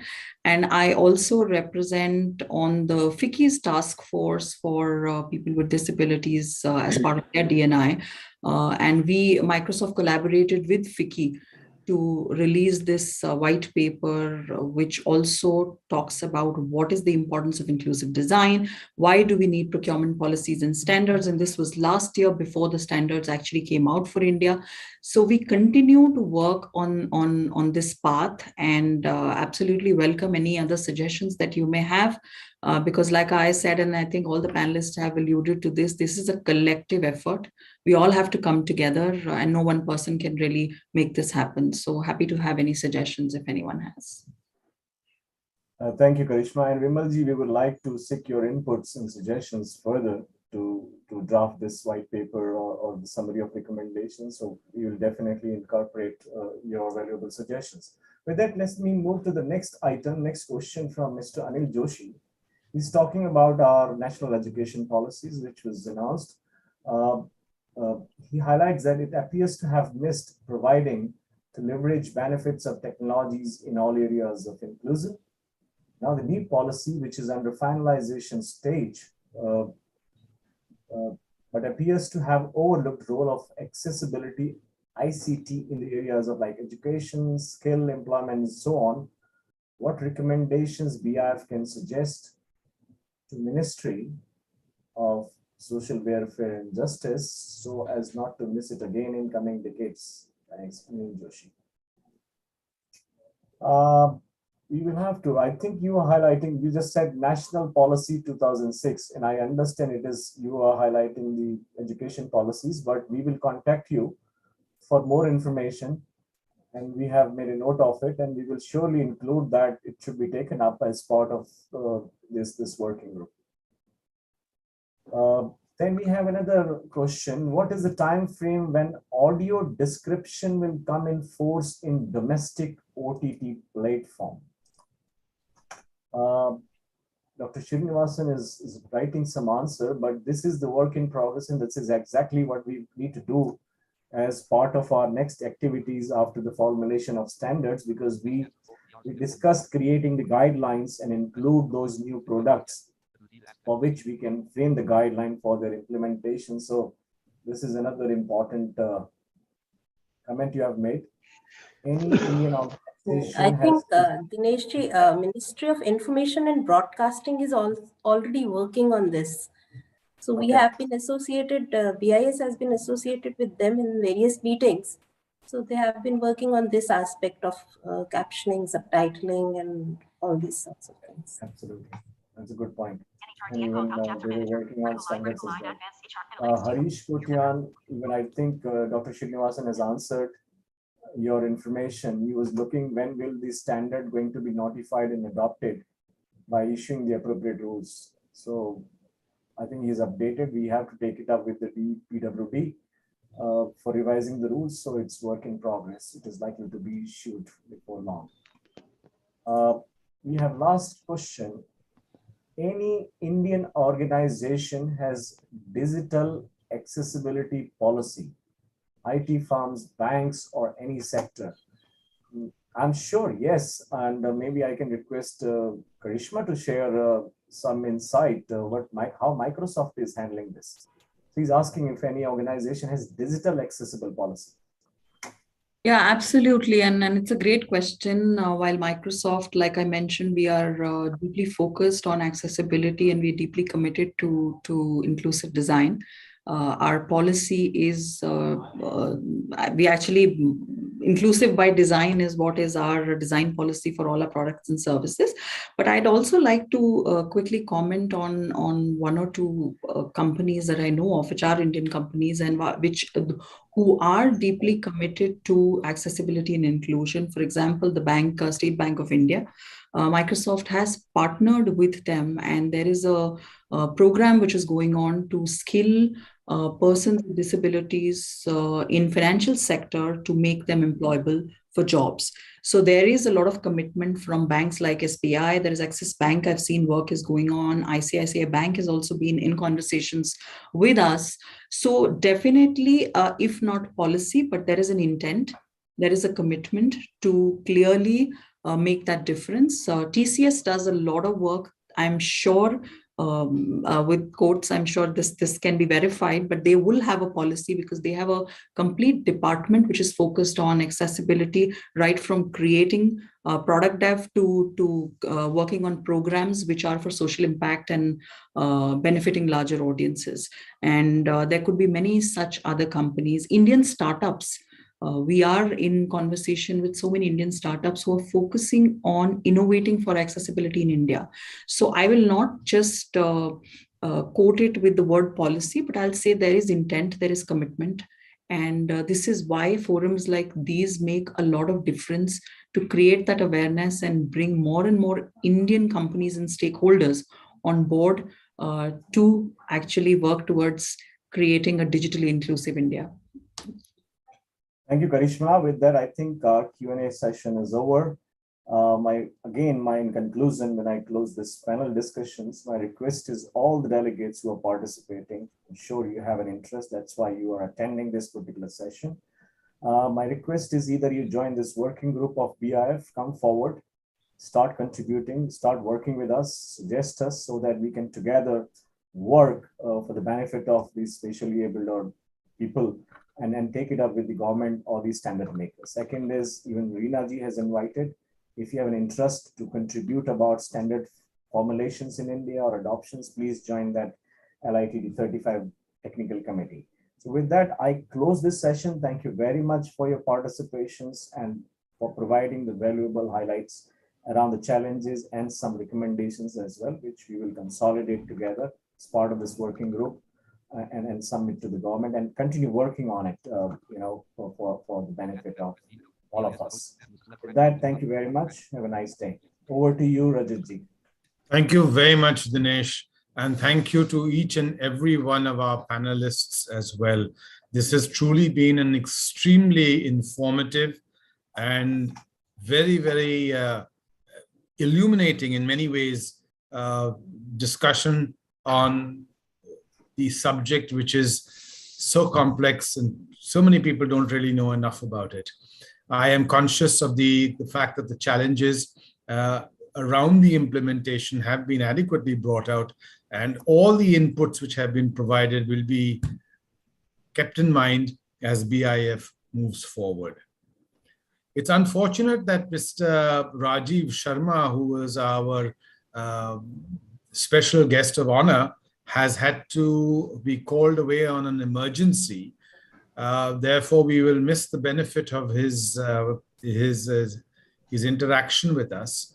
But I would now request TV Ramachandran to kindly welcome and introduce our chief guest for this session this afternoon. Over to you, TV. Thank you, Rajat. Thank you. I would first like to say it's been a fabulous time listening to all these great experts and specialists. And it's awesome, their amount of knowledge on the subject. And the key words that keep hitting us is that of awareness. How many of us are aware of there's so many things that have been done, so many other challenges that remain. And in fact, the government has done a lot. The Bureau of Indian Standards has done a lot. MeitY has done a remarkable amount of work. So we need to be aware of this and take it forward. I think that's a key message coming. And the point which I heard also, which is very unusual, we always talk of bottoms-up approach. I'm hearing after a long time the need for a top-down approach here. This is something on which the leadership has to take a championship, take up the championship, put us forward. Truly great learnings from all your expert panelists. I'm very, very happy to have been listening to that. And we from BIF will try to do our best to contribute in this effort. I now have the proud privilege of introducing our chief guest, Shri Ajay Prakash Sani, former Secretary MeitY. He is an IAS officer of the Andhra Pradesh cadre, 1984 batch, and has served in the Government of India as Joint Secretary Training, Department of Personnel and Training, and as President and CEO of National E-Governance Division. And prior to his stint in MeitY, he was also Additional Secretary in the Ministry of Petroleum and Natural Gas. And he served a very impactful tenure in MeitY as Secretary. He was one of the driving forces in MeitY, facilitating accessible and secure internet for all. And he retired from the position recently. I would like to say something. Not only was he a driving force on accessibility, he had several remarkable things, many, too many to recount in the short time given to me. But what I would like to talk about is his unique role in driving internet governance. Internet governance is, there is an Internet Governance Forum in Geneva, part of the UN, and that has been in operation for many years. But it was Shri Sani who made it happen last year. And as you all know, inclusion is one of the most vital elements of internet governance. And we had sessions on this in the first ever India Internet Governance Forum 2021, which happened thanks to Mrs. Sani, and excellent discussions in that on accessibility and inclusivity. So I think it is a great privilege for us to have you, sir, today, Mr. Sani, to preside over these proceedings. And we would now request you to kindly address our guests, the audience here today, on this, what has been a very vibrant discussion on the vital topic of ICT accessibility, something very, very dear to our hearts, to all our hearts. Thank you, sir. Over to you, Mr. Sani. Thank you, Mr. Ramachandran. And first of all, thanks for organizing such a wonderful digital dialogue on an issue of tremendous importance for all of us. I think it's I've listened to all the speakers who have been participating in this program today. And I must say that the work that is done by PIS, by Ministry of Electronics and IT, by other ministries like INB, DOT, TEPWD, and other organizations like Microsoft, which is represented here by two of the by experts here, and the entire session has been extremely not just building up my awareness about this subject, but it has also been a fairly inspiring session, looking at how much has been accomplished. This is only to be balanced with an awareness of the humongous amount of work that now needs to be done. First of all, being able to prepare such a comprehensive Indian standard, 17802, in a short time, that too in the face of the challenge posed by the pandemic. I think it's an amazing feat, and I compliment BIS and all those who participated in this.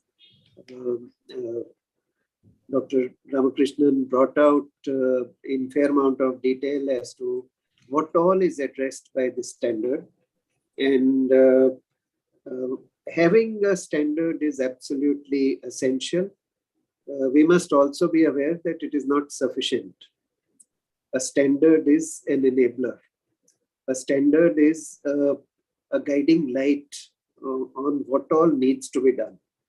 And once a standard is in place, especially an Indian standard, first of all, it is helping us focus on issues relating to users in India, to the consumers in India, to the people who require this this kind of facilitation, and giving a voice to them, giving a recognition to their requirements, giving not just informal recognition, but a formal, a legal recognition to their requirements. It deals with the requirements for various functional groups.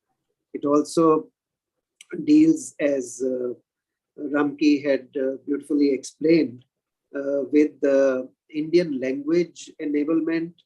It deals with a wide gamut of products, services, systems, hardware, software, content, applications, all kinds of, all aspects of making ICT accessible to the especially abled people.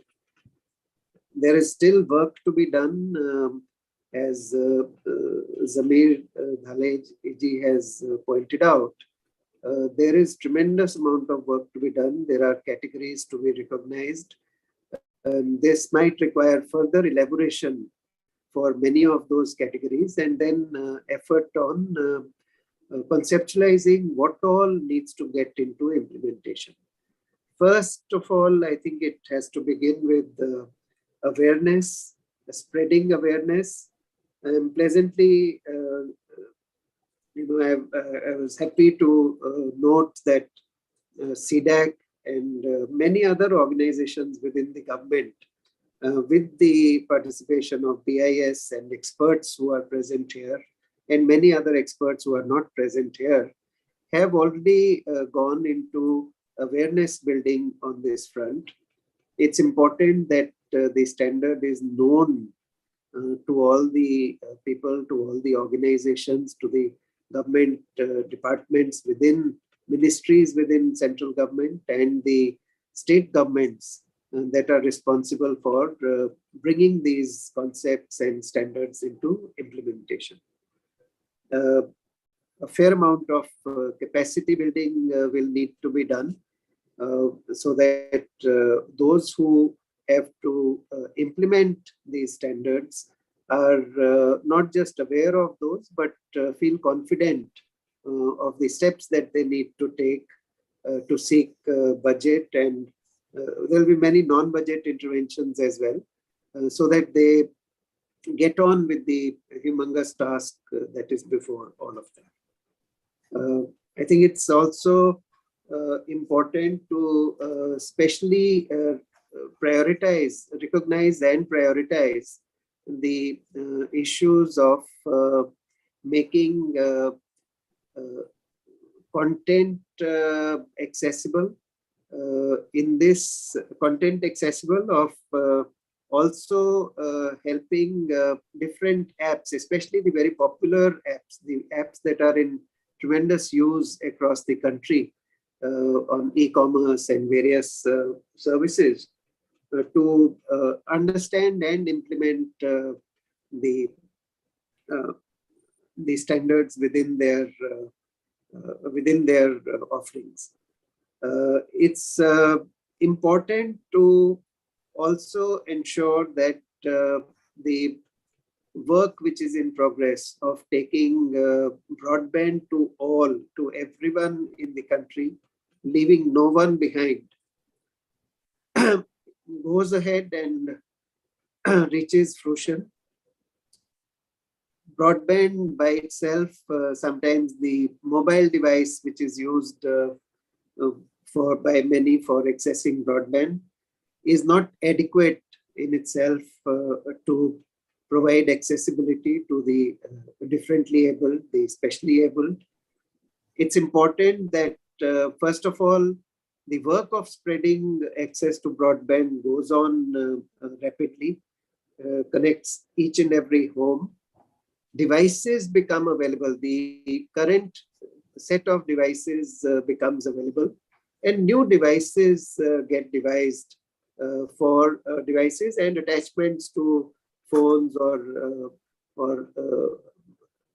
the tablets or PCs, so that the differently abled with different functional disabilities are able to get access to the content and to the services.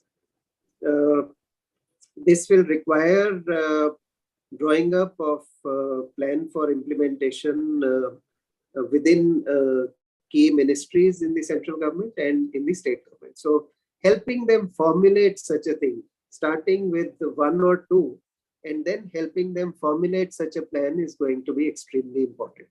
Organizations like NIC, which has a huge spectrum of apps and services available to people, the National E-Governance Division, CDAC, such organizations have to take the lead in embedding these standards at the earliest possible into their offerings.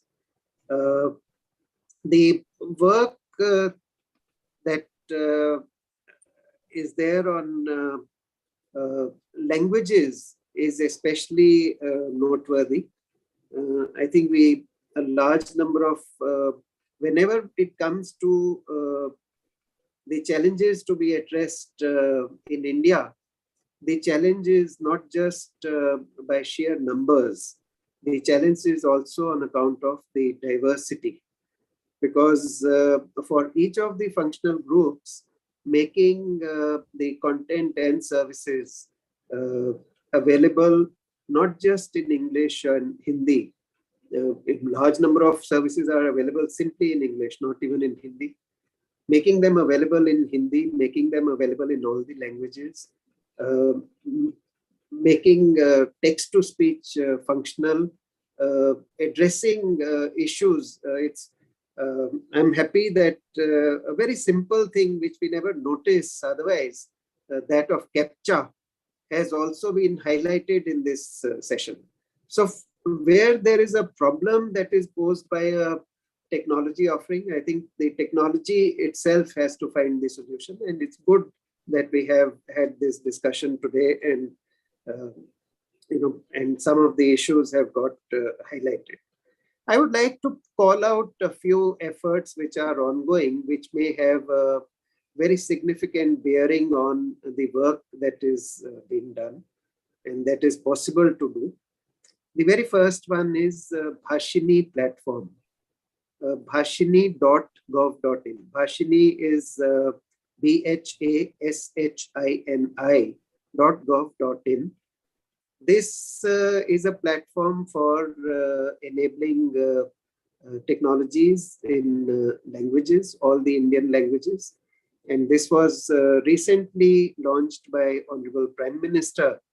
And within this is something like what Aadhaar is to identity, or UPI is to bringing convenience in electronic payments to everyone. It's a national platform. It is not confined to services that would be provided by government or government departments or ministries. It will also be a exchange or a marketplace where APIs are available for various products that get developed with the extensive use of artificial intelligence. And these APIs can not just be used directly, they can also be embedded into various apps and can be used to convert content into a large number of Indian languages, almost with ever reducing manual effort. So this will not eliminate manual effort entirely to begin with, but it will start making the process much more efficient and require much less manual effort to achieve those results. For instance, where TED Talks or lectures or content is available extensively in English or in some of the foreign languages, making it accessible, translating it, subtitling it in Indian languages, using text-to-speech to make it readily accessible to those that can see or hear the content. I think all those services, all those applications, all those technologies are likely to come in rapidly through this effort. So I would urge the entire community, that is all those who are present here, the experts who are present here, to make themselves familiar with bhashini.gov.in, especially the Universal Language Contribution APIs, ULCA, which is like UPI. It is the equivalent of UPI for digital payments. And in this, some models are already available. So do go and visit and try out those models, and then be the advocates for this effort. It would be wonderful to get colleges, schools, companies, various associations like NASSCOM and CII, FICCI, and others also involved in this effort. Because the more the people participate in this, the greater the benefit for everyone. It's an open platform where most of the technology and services will remain available free of cost, and some source code, etc., would also be available so that those can get embedded everywhere in our technology ecosystem. The similar effort I would like to call out is in the national public digital platforms that are emerging. A national public digital platform is emerging in healthcare, the Ayushman Bharat platform, which comes with the ABDM account, Ayushman Bharat account, and Abha. And in this, once again, it is the universal health interface akin to the universal payments interface, unified payments interface that is there for digital payments. And a large number of companies are now participating in coming on, onboarding this national platform, and through the platform making their services, making their offerings available to everyone in the country who has an Abha account. Everyone who has had vaccination already has an Abha number. So you just have to discover what your Abha account number is by going to the relevant platform. As this takes shape, due to the sheer numbers that we deal with in India, it will also become a huge marketplace.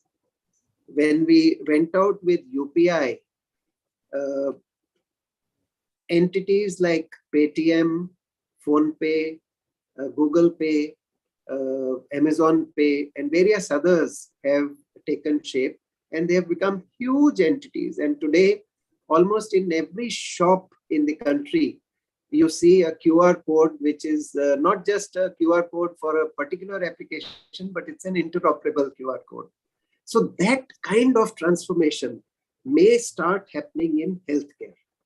A similar effort is also going on through NDR, a national platform for school education, and NDR for higher education, for which the exercise is currently on. All these are platforms that are likely to be operational in the next year to 3 years. And in these, I would urge that we have a special emphasis on embedding these standards right from the inception, so that we don't go forward building huge new sets of content and services to which the standard has to be applied later. As the content and services start coming in place, it would be wonderful to have a concerted effort as a part of each of these national platforms that tries to embed these standards in whatever is getting created, and do hand-holding for those that are creating content and services. The sandboxes that are associated with these national platform efforts will require efforts to also build in the enablement for both for capacity building and for testing out the functionalities and seeing whether new content and services are coming in with enablement of the Indian standard, which is now existing. So these are some of the thoughts I had wanted to share.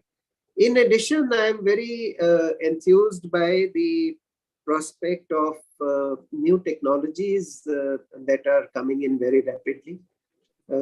Technologies that are being brought in by robotics, technologies that are coming in by way of AR and VR, technologies that are coming in through the geospatial route.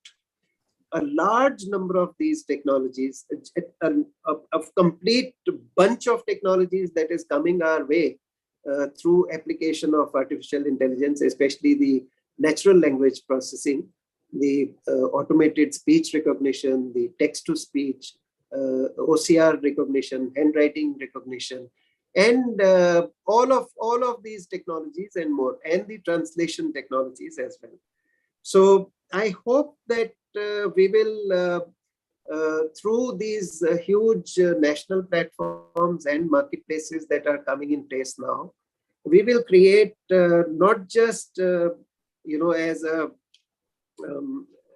not just as something that is made available through a foundation or a governmental effort, but actually create the economy of scale for startups and businesses, making it worthwhile for them to create new content, new services, which become accessible to this extremely important segment in our country, so that no one is left behind in making use of the content and services which are becoming available to everyone else.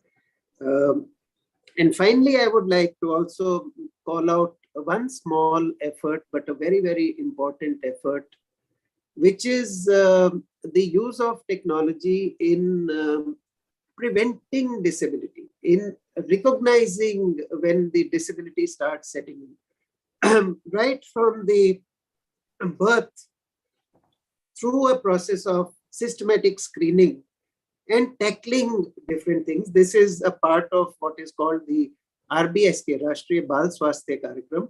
And I think some effort by the entire community and all the experts in becoming aware of what is it that RBSK attempts to do, and in lending weight to that effort of the government, so that there are many disabilities that can actually be slowed down, whose setting in can be slowed down, or which can be prevented altogether if they are recognized well in time.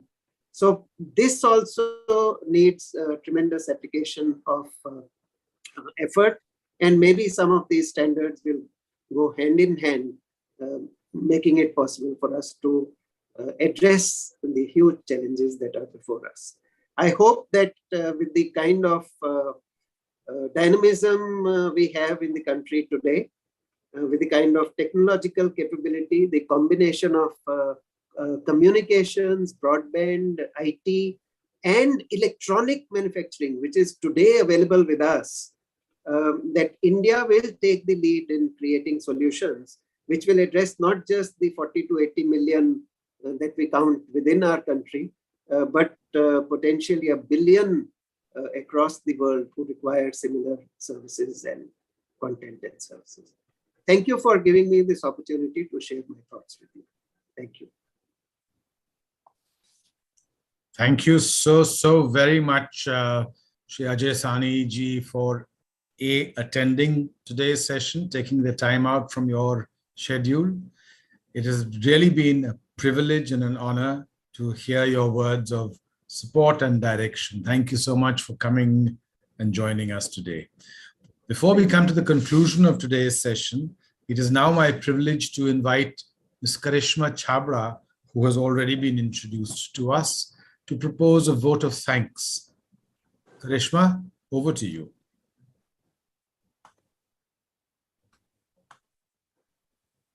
Karishma, you're on mute.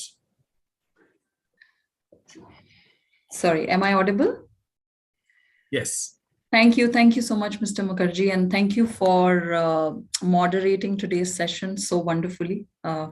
Really, thank you. And on behalf of BIF and the committee, my deepest gratitude to our chief guest, Shri Ajay Prakash Sahni ji, for enlightening us with sir, your wisdom on the subject, as well as bringing out government's contributions in making India digitally inclusive, especially the various national platform efforts and marketplaces that you called out, the role of artificial intelligence and other modern technologies, sectoral interventions, health, citizen services, prevention, and many more. And moreover, acknowledging the need for more forces and efforts that are required in this area. We actually missed our special guest of honor, Mr. Rajiv Sharma. We wish him well. Special thanks to our special guest, Dr. Srinivasan Ramakrishnan, for giving the audience the glimpse of standard creation process and insights into the preparation of its implementation. I also extend on behalf of the committee our sincere thanks to the esteemed panelists for the insightful reflections, possible solutions, and need for effective implementation of these policies in India. Thank you, Sir Mr. T.V. Ramachandran, Dr. Nirmita, my fellow co-chair, Mr. Dinesh Chand Sharma, our wonderful audience who spent their precious time today to learn and contribute to this important topic. And last but not least, the BIF Committee for Inclusive Ability for Persons with Disability members who've actually tirelessly worked behind the scenes to make this digital dialogues possible today. I do want to take a moment to actually acknowledge the work that the committee has been doing and done so far in this space. We came out with a white paper on priorities. This is for COVID-19 world on ICT accessibility for persons with disabilities. This was submitted to all the key stakeholders. The committee also took part in IIGF 21, which organized by Nixie and Meti. We did a workshop there and submitted a paper on universal design as a backbone of digital inclusion. Mr. Mukherjee already mentioned earlier that BIF's website has been made accessible, and all the sessions that BIF organizes are organized on accessible platforms, and we have a sign language interpreters in most of the sessions. With that, I just want to close by saying that accessibility can't be more important, and just reflecting on our friend Muhammad Asif's stories. There are millions such stories which are unheard. We are fortunate that we are here at this time. We have this opportunity not only to bring those stories forward, but I think being intentional about empowering those millions through inclusive tech. We all require to come together, create that awareness, and take conscious steps towards, first of all, implementing these standards, and then how we can further the journey of mainstreaming people with disabilities to make India more digitally inclusive. Forums like these, digital dialogues, and many such forums are a great step forward in the right direction. All the key stakeholders, including government, coming here together gives me a lot of hope that we have like-minded people who are committed to this common goal. Once again, thank you everyone for your time, your commitment, your passion towards accessibility. Let's work and make India more accessible. Thank you. Thank you, everyone. Thank you, each and every one of you. And just as a last word, we will be sharing the link, which has been broadcast on YouTube, with each and every one of our speakers and panelists. And please feel free to spread the word amongst your community, your groups, so that we can make the world a more inclusive place. Thank you, and I look forward to having you on future digital dialogues. Thank you. Thank you. Thank you.